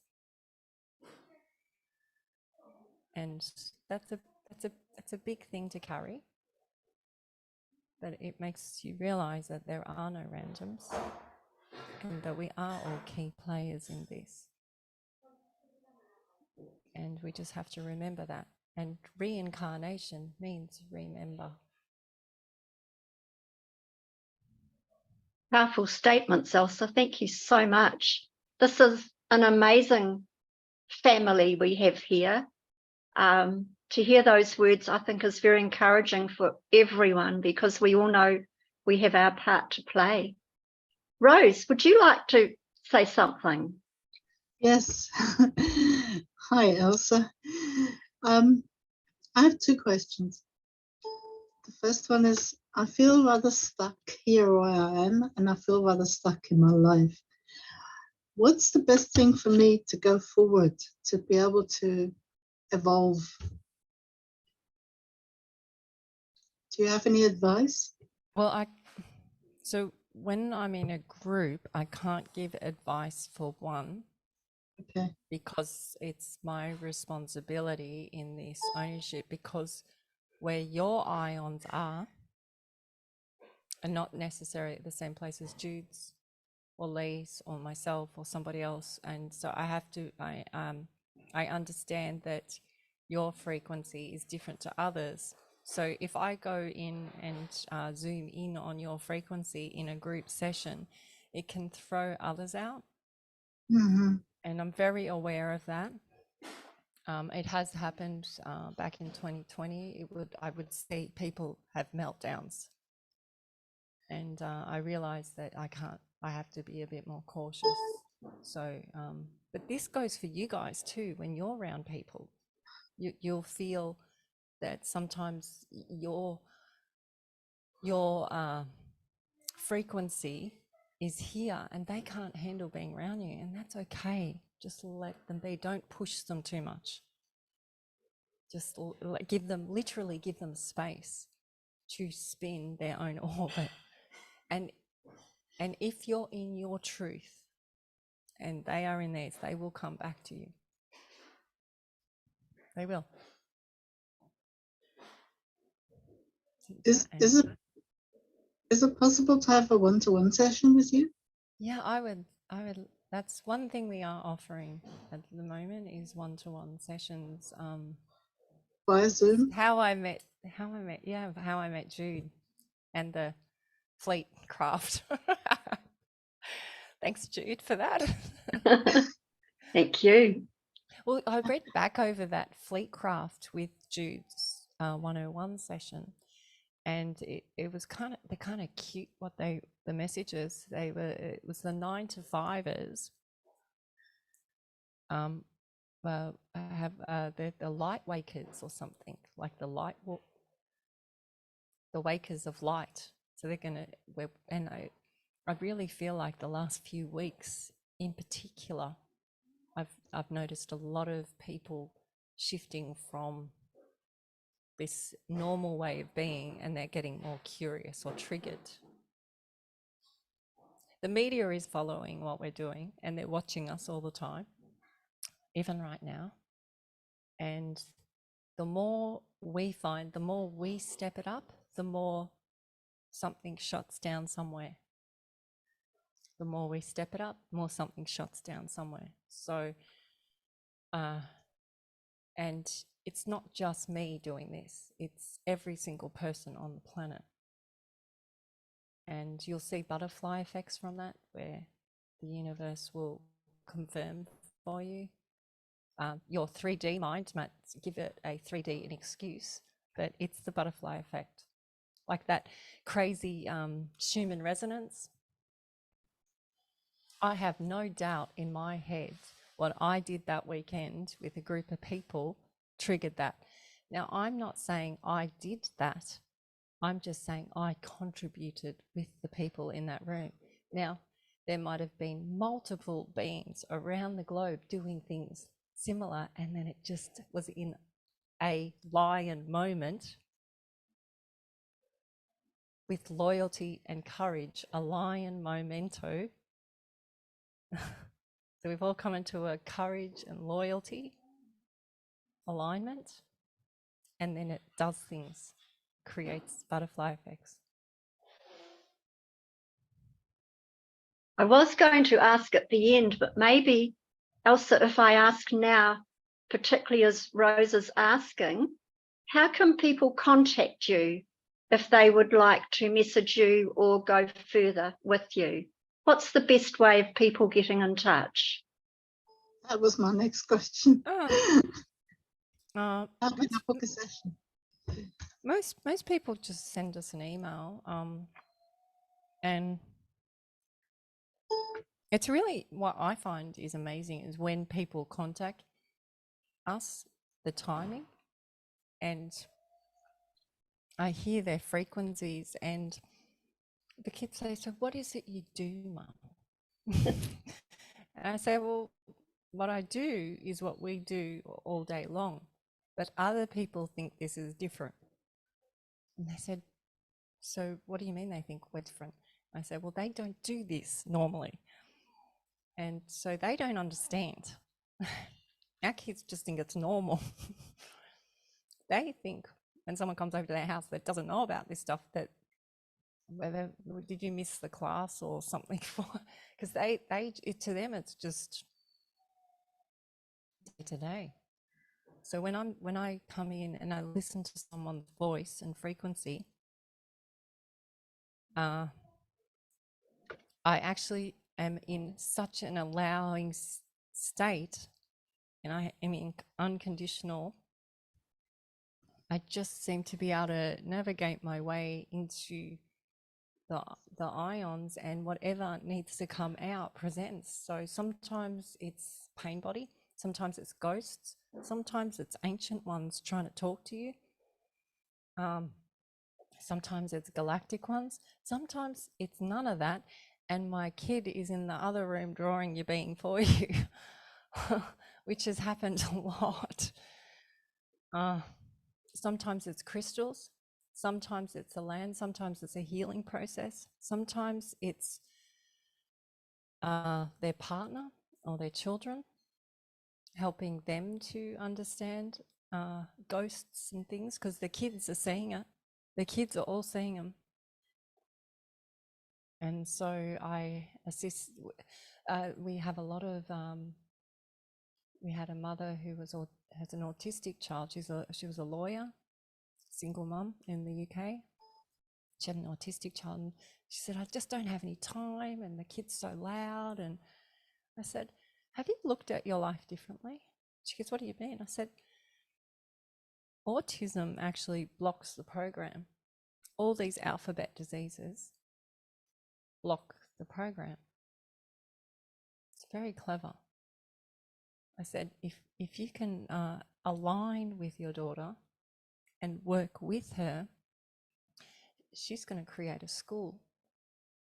And this autistic daughter, they started doing, first we tried sound healing with animals, so she would go around and play the tambourine to horses at different farms and things. And so the autistic child started resonating with the animals. Then she started doing this with trees, and crystals. Then she started drawing, and she'd send me the drawing, and it was a complete code of what was the next stage happening. So I could read her drawings like an astrology could read it. And I could remote view, she could remote view things that was happening for me. I said, this is what a gift and a miracle is, but it's been right in front of you. But you've been classing it as a problem because of the way university has told us it's a problem. But it's not, it's a gift. She's just probably about to start schools, little community schools.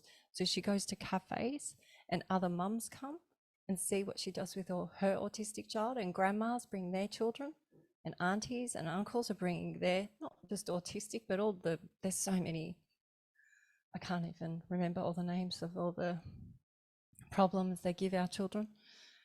And they start to show how they not only are going to create a better relationship with their child, how they start to heal the land, heal the animals, heal other people, calm other people, help other people to stabilize and then align, just by them doing what they're doing. That happened like Jude. She said she never has miracles happen to her. That was the line that triggered me when I heard her voice. When she said that, I went, I disagree. And I just spilled the beans to her. And she went, but how do I do this? And I said, I can't tell you how to do it, but I can give you some clues. That you have to act your ions with her and you'll find something. She shifted to the seaside. Out of this, she was living in a horrible place, horrible neighbours. She's shifted now to the seaside, and things are happening for this mum who had a problem child. It's pretty cool stuff. Very cool stuff. Rose, I think you've seen in the contacts that Lee's very kindly put up the contact details for Elsa. Oh, I'm And sorry, anyone I didn't else, say it. Sorry. anyone else that would like to do that. Yeah. Is Elsa in New Zealand? No, she's in Australia in Byron Bay. Okay. So we live where the first light hits Australia. So Mhm. so we greet the first light. That was. Because I'm in Europe. You're in Europe? Yes, Yeah. in Austria. Austria. Yeah, we meet everyone. We've got Iceland, Italy, Switzerland, Germany. Oh, just everywhere. Yeah, the last year I have met so many people all around the world. So it's like being a fashion photographer again, but not having to do all the whole customs plane jet lag. It's been. And when you it's been- told me I was going to go global, I thought, oh yeah, we'll see about that. But you were right, weren't you? Yeah. Well, it's probably even less than a month. I know. Yeah. Wonderful. But it was one thing that happens is and some of you might do this remote view. You start to remote view, and because there is no time, there's no memory, there's no dream. You start to become like there's no rules, so you start to your ions move differently, and you see things in a different way. So the reoccurring dream isn't a reoccurring dream, it's a reoccurring experience or training. Or sometimes your dream is a memory of the future. How does that work? I don't know. I don't know how it works. But think when you it think is. that time is stacked upon itself this way rather than that way, Yeah. that it's all happening now like pancakes all on top of each other. Well, this is I- the thing that I was Yeah. really concerned about is when I found out about Neff and Akem's family, it didn't have a great outcome. So I didn't want to talk about it to the family because I thought that if I said it, then the intention would happen. And then they started showing me that you can change history. I was like, no, we can't. How do you do that? Well, this is how I proved it to my family. I learned how to regress after I heard about the Gosford glyphs. I thought, oh, well, maybe I should take it a bit further. So I learned how to regress. So I did a YouTube 15 minutes, watched a gentleman called Dr. Brian Weiss, who's very well known. And so I said, oh, I can do that. So I did regress. I started regressing with Neff, and then she started doing it with me. And then the things that we were doing in the regress, I would share with the family as a storyteller. I would share the story with the kids. They go, yeah, great story, Mum. Within less than a few hours or 24 hours, it would come out in the news what we had done in the regress. And the kids, Mum, what, this is what you said in the regress. They've just said they've found new history out. How does history change? I said, I have no idea. And they went, oh, maybe there's a bit more to this now, Mum. So that was how the family then, it took a different, because now it's starting to affect the media. And this happens a lot with us, a lot. Yeah. Ada, would you like to ask your question, please? You've been very patient there. Thank you, Jude. Wonderful to meet you, Elsa. My mum's name was Elsa, but with an E, so it's lovely to hear similar names spoken. I've just sort of felt like in the last, year or more, I've been preparing for an expansion in my mind, and you're telling me tonight the beginnings of that, I think. Wonderful, very exciting. My question is, with the spinning and what it does to the ions, is that similar to jumping on the rebounder to get the lymph flowing? Because whenever I do that, I just feel amazing for the whole rest of the day. So does spinning to the right for us here in this hemisphere, does that do something similar to the rebounding? Well, jumping is another one, or even on a swing. But you don't have to spin. Spinning is just what works for us. Mm-hmm. Like our kids love the bull roarers. Our kids make them with, they invented, because I didn't want them having a piece of wood on the end of a stick, because our kids are crazy and they would spin it and knock a chicken out or another child out. So, but they use them to communicate. Ancient ones all around the world would use these. They call them bull roar everywhere. They call them different things, but they would spin these things and they make the most amazing sound. So our kids would get wrapping paper string, and then they'd fill a water balloon or a balloon with water, but not fill it too full, and tie it on, and then they would spin that. So then if it hit anyone, it wasn't too painful. And so a few of them loved doing that. They also did start to realize that if they shortened it and swung it faster, they could actually catch a chicken. So it got very tribal, but that's another thing. So I've seen Coco Capelli, the Hopi Indians. They walk around. The Buddhas, I think they have those, or Chinese have those spinning things where they spin them and they make beautiful sounds. Some people have singing bowls.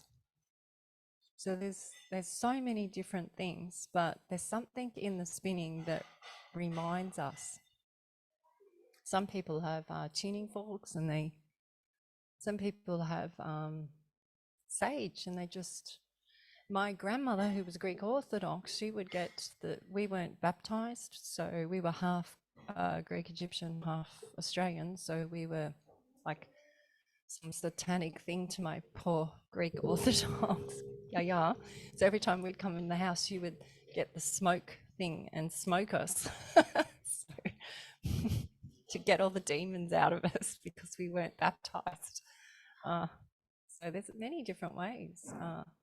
Sometimes I just love watching the fire and the wind spin.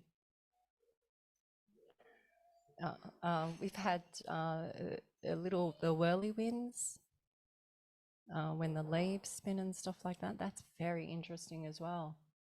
They're all energy spots. If you start looking at everything as just energy frequency, no good, no bad, it's just energy or frequency, you start to take all the programs off it and just see it for what it is. Like you start to see it like how the animals see it. Beautiful. Thank you so much. Can I just quickly ask you to recap on the spleen? You say the heart is not the pump. What does the spleen do again? I actually have a blog, and the spleen is the true heart. Oh, wow. And it goes very deep, really deep. And but the spleen creates the black bile. It's the yin and the yang. So you know how they draw. So the way I learn about it is I think it's QI medicine, Chinese medicine. The first thing they go to is the first thing they check on is your spleen. Oh. What? Because that's your place of entry. Start at the beginning. Now, if your spleen is out, if it's got too many of those ancient alien DNA in there, and they do not know how they got here, by the way. Bacteria. Okay, here we go. Bacteria is the size of a giraffe. Viruses and parasites are the size of a goldfish in comparison. That's the closest. Then they get smaller. They do not know how viruses and parasites got here on Gaia. They know how bacteria got here. Bacteria comes on a comet. Are you hearing these words? Because it's entertaining, right? Comet. So on a comet, you have hydrogen ions, which is frozen water. You have bacteria and you have plasma dust.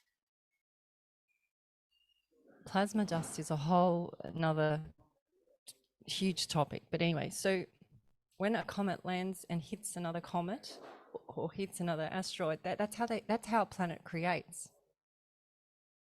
And that's how bacteria is. That's why one of the best things you can have is mushrooms, because it's the first organism that came here to Gaia.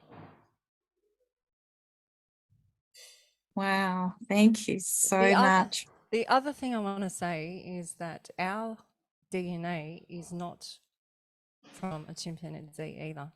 Our closest DNA is a fruit fly. That's how ant, which is Cocopelli with the Hopis, which is the name abdomen, which is our head helmet, is all to do with ant. There are ant beings, Elsa, aren't there? There are actually ant beings. So now you're talking about mantis, we're talking about, so now these beings that you hear of don't become so scary, because that's the beginning places for us, not a chimpanzee. It's not a chimpanzee. So thank you. That's an amazing it's not discussion just all round. Sorry. Yeah, it's not just it's the Hopi Indians and the ones before the Hopi Indians. They had prophecies about this time, and it's the blue light prophecy. Yeah, it's pretty amazing. How did they know about what was going to happen now? Yeah. So the other thing I want to talk about just before, because AI is a big topic. Rudolf Steiner predicted a beast, the devil, and the difference between beast and best is an A, And if you go back with the ancient symbols of what A is, it comes back to the Venetian man with the hull or a arc with a line in the middle. And you can be your best, you can be the beast. That's your choice. That's our choice. That's the yin and the yang. And I have to say that if we're online too much or on computers too much, we lose our senses. We usually aren't hydrated. We've forgotten what all our body feels like, and we behave badly as humans.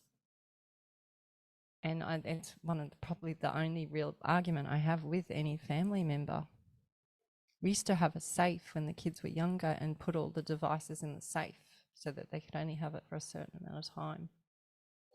Because we could see the beast come out in them. We'd have to give them an hour. We'd see if they were on too long, like if we went to the shops and they were on too long or something, this beast behavior would come out from them, which wasn't them. It was just that they were out of alignment.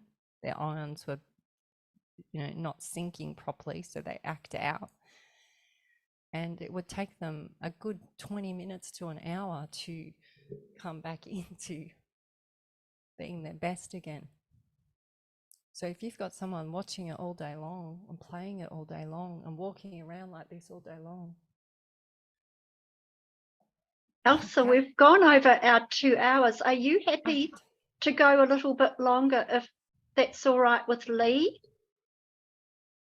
Is Lee okay Or with would that? you like to finish now?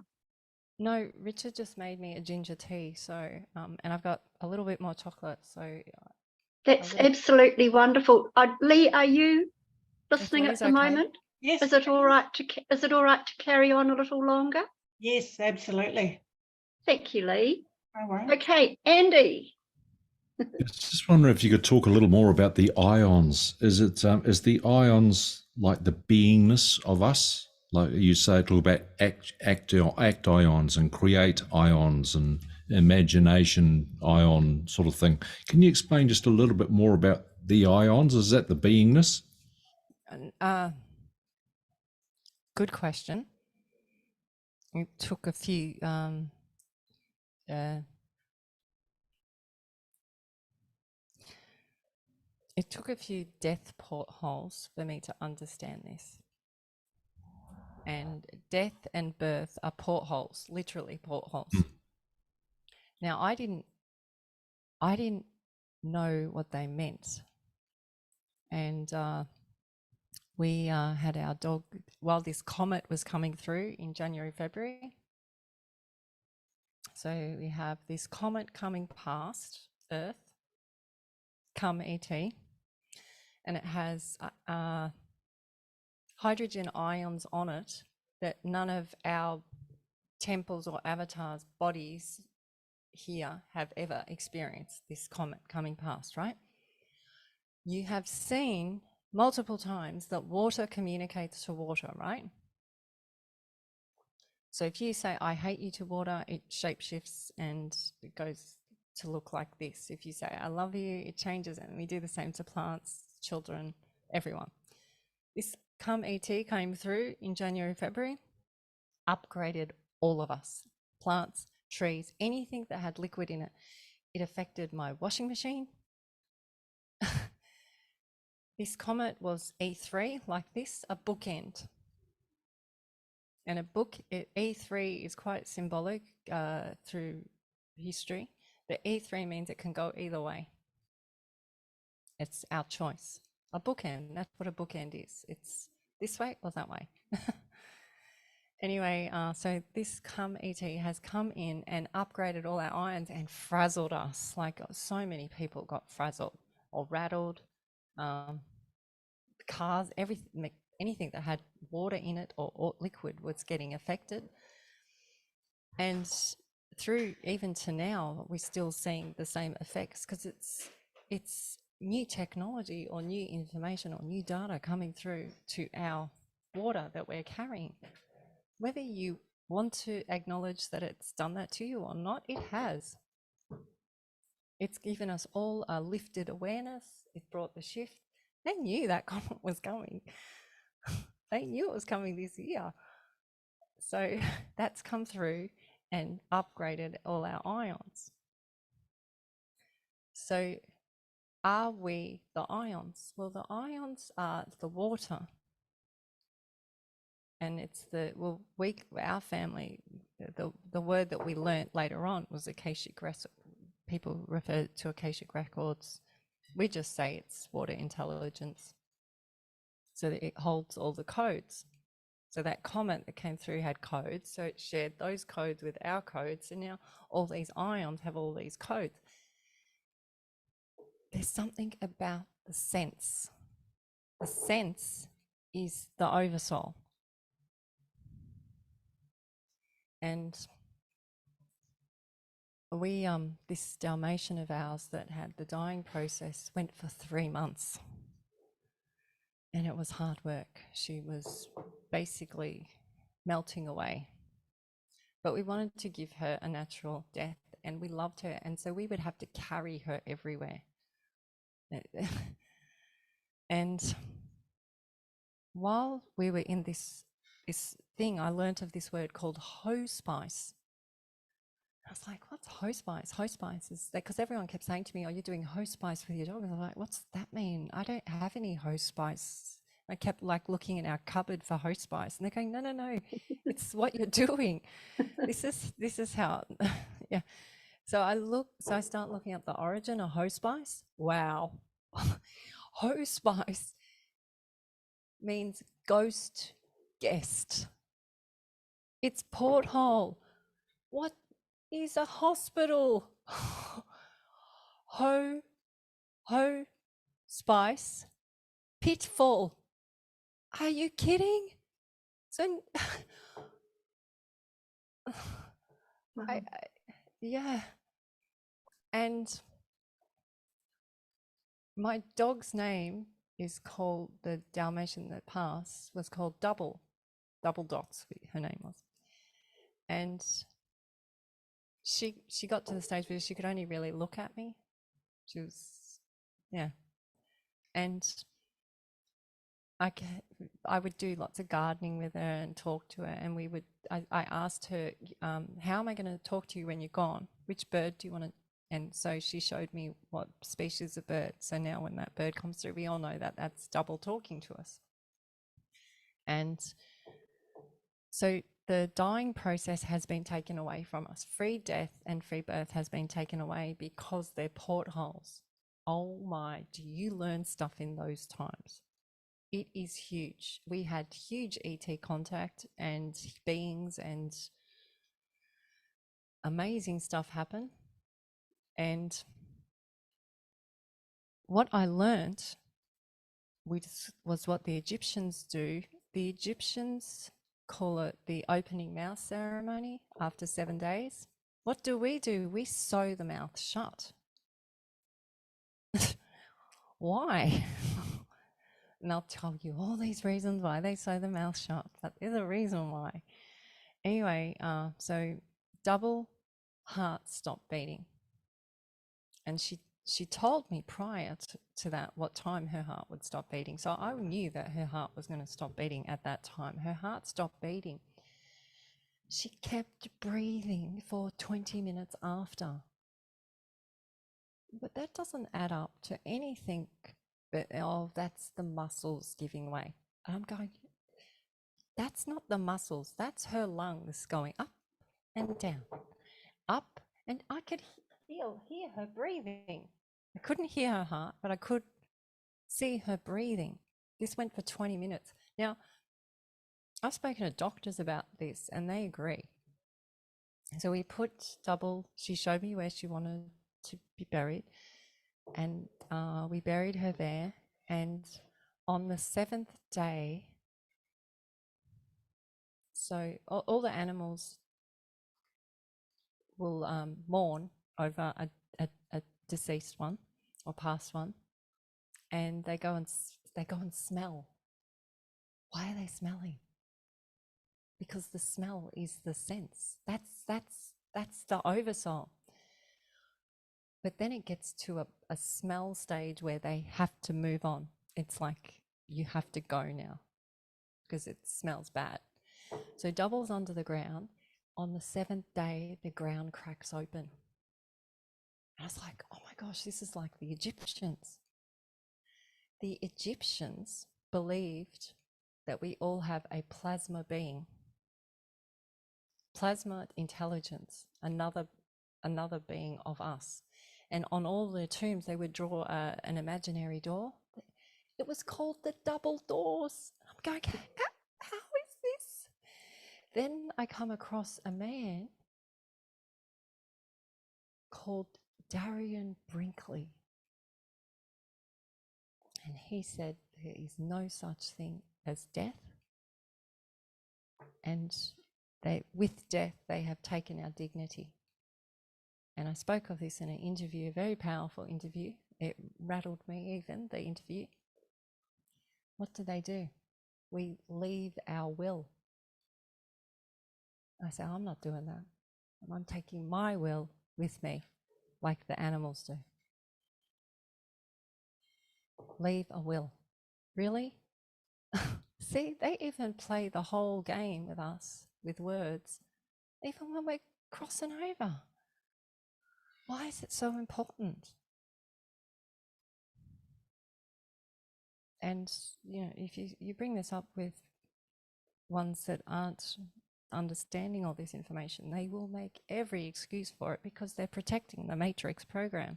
The Matrix program, they want to keep it going.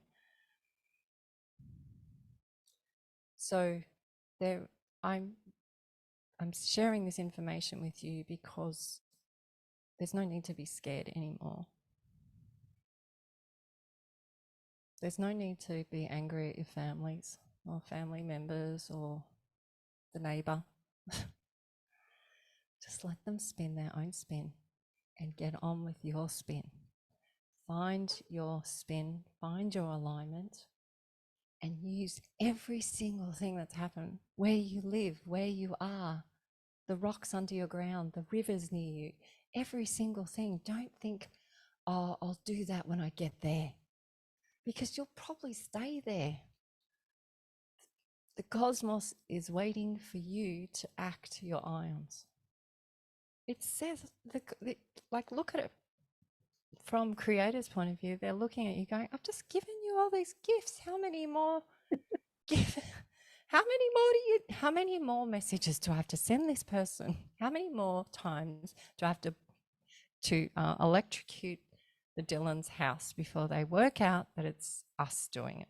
All right, guys, let's come in and we'll blow the meter box up and fill the house full of smoke. Maybe that'll wake them up. It did. Thank you. Andy, did you have something you wanted to say? You had your hand up. No, you're good. Rose. Yes, Elsa, you said mushrooms are the best thing. Do you mean eating ordinary mushrooms or do you mean like magic mushrooms? Well, a lot of people, so we eat charcoal as well from our fire pit, and people say, oh, you should have petrified charcoal. I say, well, who said that? So are we talking to ancient Egyptians? You're going to have to say, oh, you have to buy this product. No, charcoal's charcoal. Mushrooms will be different in where they grow for you. So most of the plants where you are suited to you. So at the moment, we're having trouble growing cilantro because of the plain spray. For some reason, cilantro or coriander is not growing here very easily, but mint and parsley are. So we were taking a lot of coriander to help cleanse, but mint and parsley are very successful. So I'm going to go with that because they're surviving with all that going on and they look good. And so just, you have to look at what's in your area and that season. And that's why they bring in imported food, because it confuses all our bodies. But I tell you, our horse, and you watch the goats and the animals, all the farm animals and the wildlife, they know where to go and eat. They go and eat what we class, because we don't believe in weeds or pests. We don't believe in any of that. And so we believe that that what's in abundance is there to assist you. It might not be there to assist you medicinally, but it might have a metaphysical as well. Like sometimes it's the essence of the flower, or like, that's what I'm saying. Look around everywhere you are. If you live in an apartment, have a look at the people around you, or maybe you're there to heal something. You're there to do something. We're all here to do something. The creation wants us you. to create. You don't mean reishi or chaga or cordyceps stuff, mushrooms for that. Okay. Well, look, that's, you know, we're a family of 10. Shopping for us is a big deal. Feeding the family is a big deal. So people go, do you buy organic? I said, really? Organic with all that plain spray? Are you kidding? Everything's getting sprayed. There's no such thing as organic anymore. Everything's getting EMF'd. So we look at how is it going to feed our family? And it doesn't have to be that specific. But what you do have to do is we trial and error everything for our family, just in little bits, bit by bit, over the years, to what suits us. Also, when you're going through all these different stages, your diet and what you need will change. So a few of our family members have gone back to eating meat. Now, not all of us have gone back to eating meat, but a few need it. And that's what their ions need at this time. It's not what mine need, but it's what theirs need. So I have to, you have to listen to your senses. You got a cat. Thank you. Carolyn Ray, how are you, my love? I'm great, thank you. And even greater having been here tonight. So thank you so much, Elsa. This has been very uplifting, because I've been in a very down kind of place the last week or so, feeling quite disillusioned with how stalled, you know, I've been feeling, and everything that you sort of been talking about tonight has really validated all that. So that's, but just knowing. Well, before you go, yes, before you go on, we are in the stalled sun phase. So we've just had the solstice, but the stalled sun phase goes 2 weeks either side. So it's a slowing down period. This will shift around the 5th. 777 is a huge day. Please do something special for yourself on that day. It's a very being day. That's my birthday. Can't stress it. Of course it is. I mean, of course it is. it's a great excuse for doing something Seven. It's a good excuse, isn't it? Yeah, I don't really have a question, but I know there's heaps of questions bubbling inside. But mostly I just wanted to acknowledge, because you've just joined so many dots, you know, even just talking about the spinning, I immediately thought of the 5 Tibetans, you know, that set of exercises where you spin. And I have head injury, so I cannot spin. I get vertigo so easily just from looking up and down. So spinning, giving me alternatives to spinning is great. And yeah, we can do that. It's all about our beliefs after all. But I just realized, you know, you're talking about the left eye and the spleen, energy comes into the body from the left. There's a lot of significance about that left side. And the vertigo is interesting, because I'm scared of heights. I'm scared of bridges, especially man-made. And there's a place here called Mignon Falls, and we'd go there a lot when I was pregnant, and I'd always walk on my hands and knees to the deck to look over, and I'm like, Mum, please get up, you're humiliating us more. And people would think I was in labor and stuff, but I just couldn't stand. There was something about standing. I felt like I was going to fall over, and if anyone went to the edge of the rails, I'd scream and sweat. And I came to a realization last year that I thought it was an incarnation sort of fear or something, but then I thought, no, it's not that. It's too intense. And what I realized is that I was feeling the energy of past ones at these locations. Yeah. And it wasn't an actual sad feeling. What came over me was that they were finally happy that I had worked it out. So it was like a rejoicing moment of all these ghost energies, because all that time I thought there was something wrong with me. This is up until last year, and I worked it out that it's not me. I'm actually going to these locations and feeling the fear that came, and they were getting pushed off the cliffs and things, and I was feeling that, and the relief I felt from the other beings or the energy or whatever it is that was there took my ions to a whole other level of realization. So I'm just letting you know, vertigo sometimes isn't what you think it is. Because I thought I had vertigo. And do you still have that fear of the height? Does it still affect you the same way? It does. I do. Yeah, it does come over me because it's still been with me for so long. But I know now, so I go, hello. We've done a lot of clearings. The kids will say hello.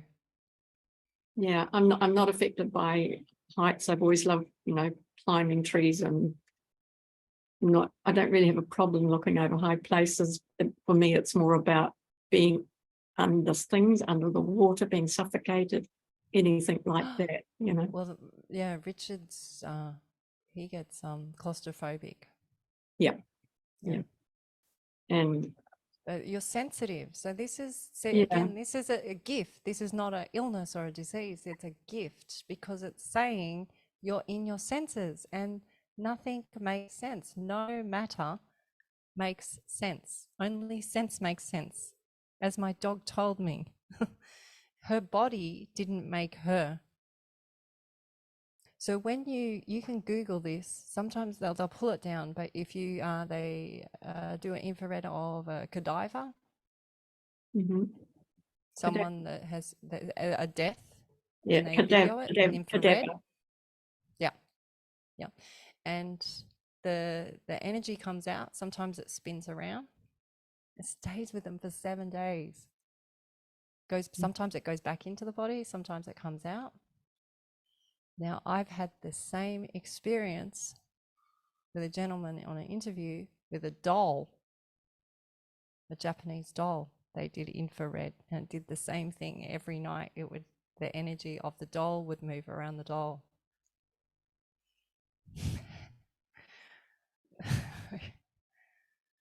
And it's their energy in the doll? Yeah, that's a deep one too.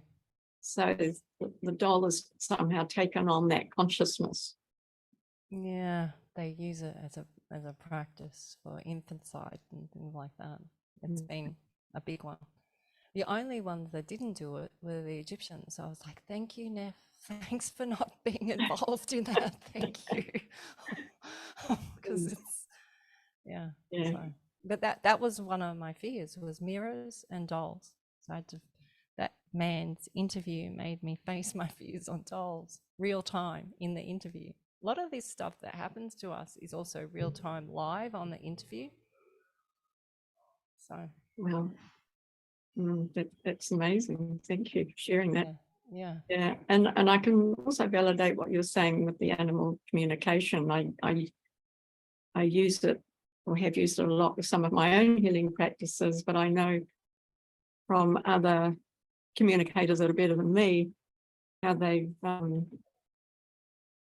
being one particular instance where a lady was called to a horse about some of its issues. The horse wasn't concerned at all about its issues, but it was concerned because it was just after the earthquakes that we had here 10 years ago, and all the ley lines had shifted.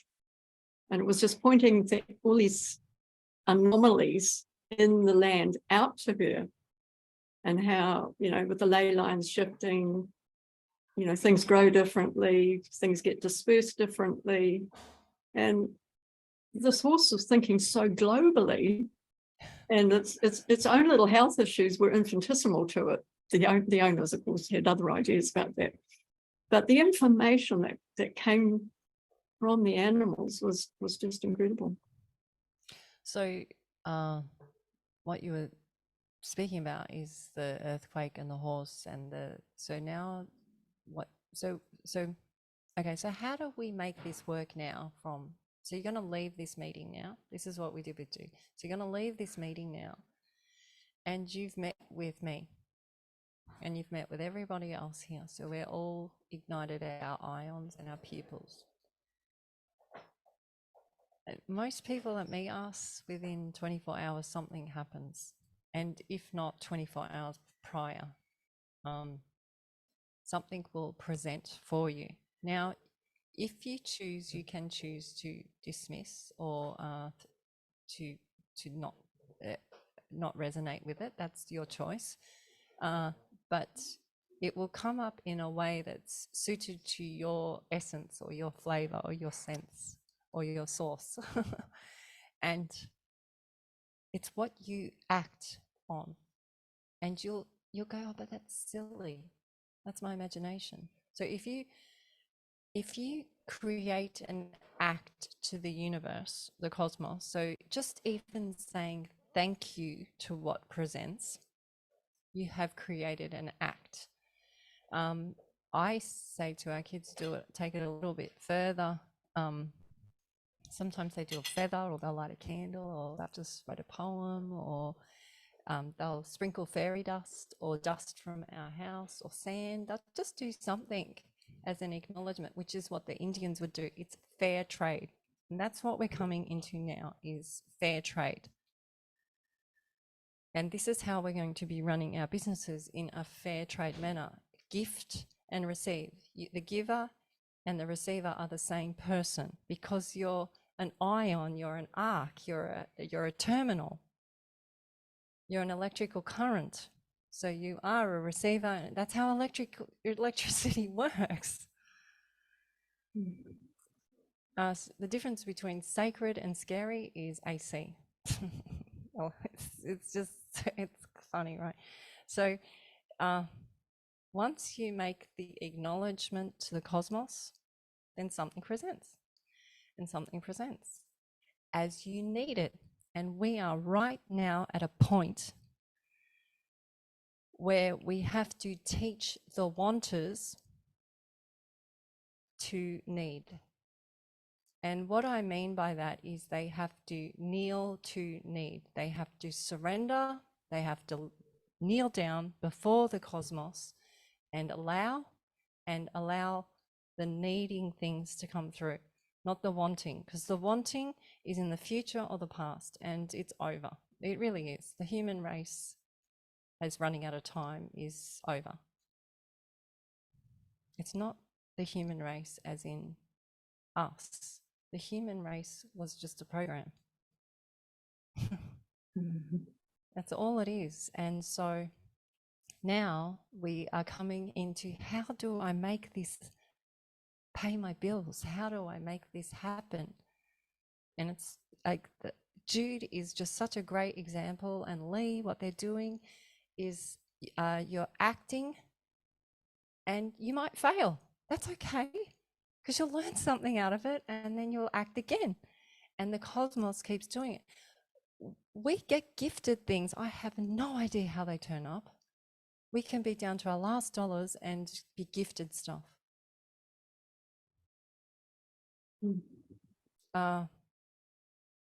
Like huge stuff, grand pianos, brand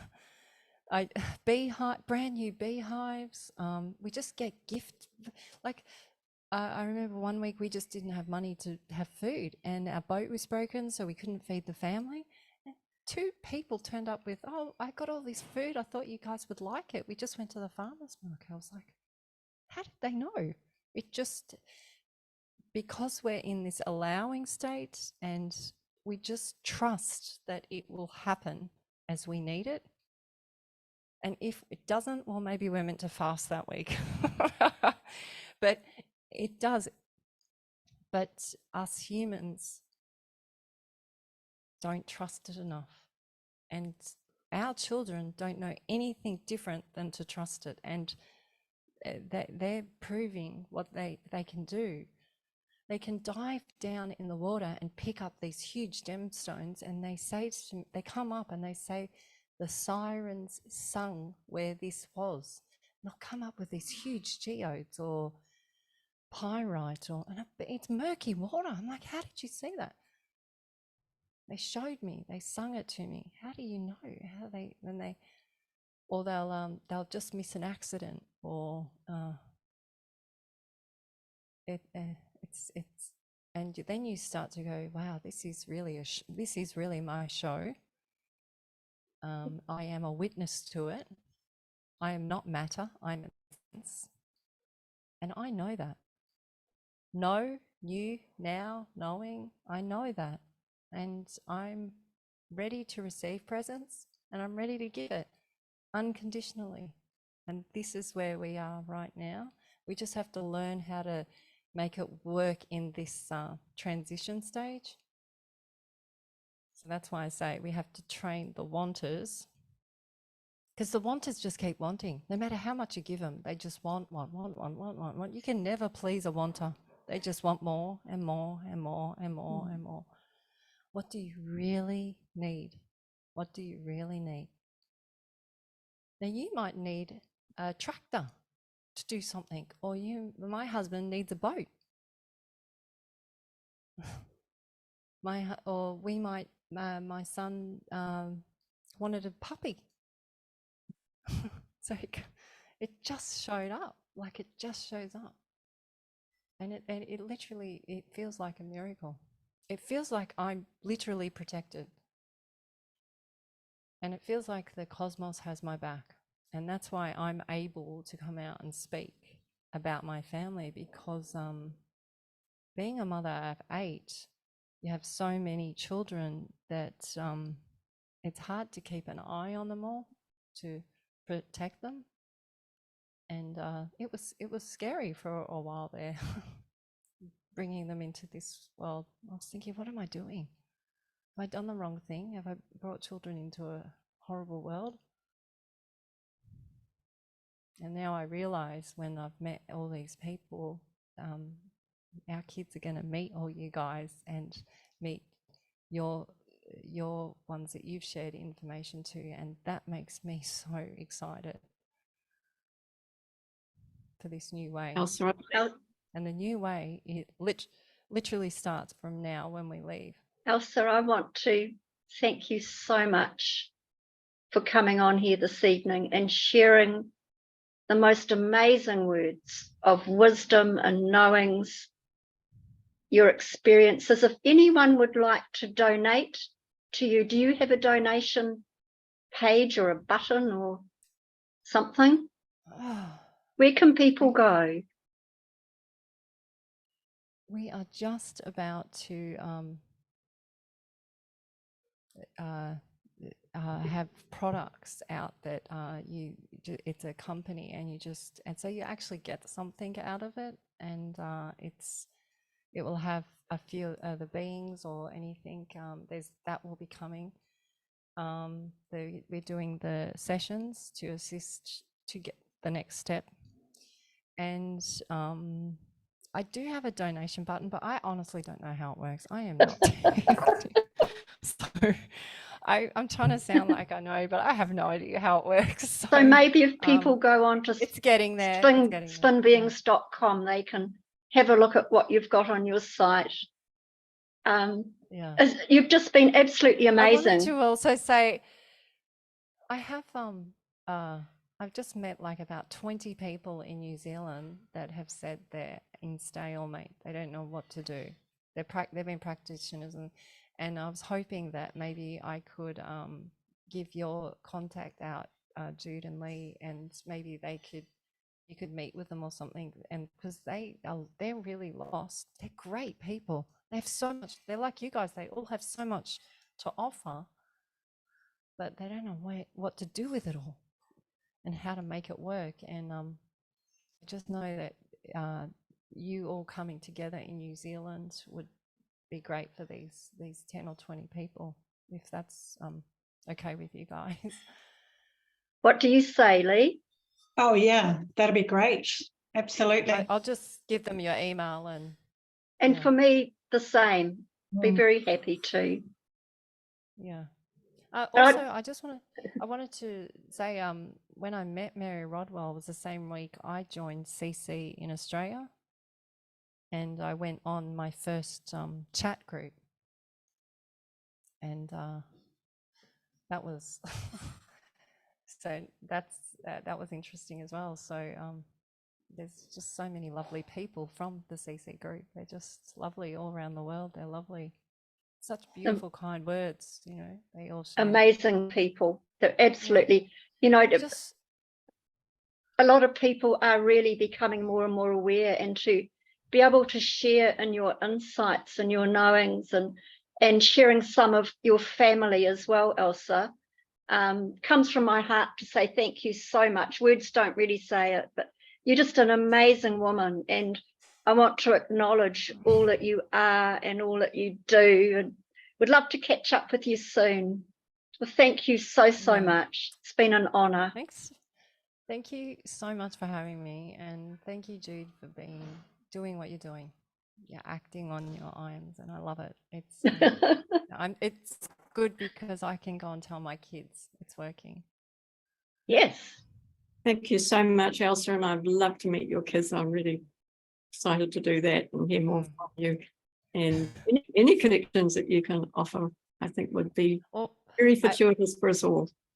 well, maybe one day, if Lee and Jude are okay, I'd love to, you know, share updates and things like that with you guys, because that would be brilliant. Yeah, lots of things are happening. Yeah, that would be blooming lots of brilliant. codes coming through, and sometimes the codes come through from the kids or me, and I need assistance because it's connecting with someone else. I'm not sure who it is, and then I say it to someone, and then they go blah blah blah, and I go, oh, that's what it is, and it just all. We're all meant to work together. Beautiful. Thank you so much. Thank you. Wonderful. Thank you, guys. Thank you so much.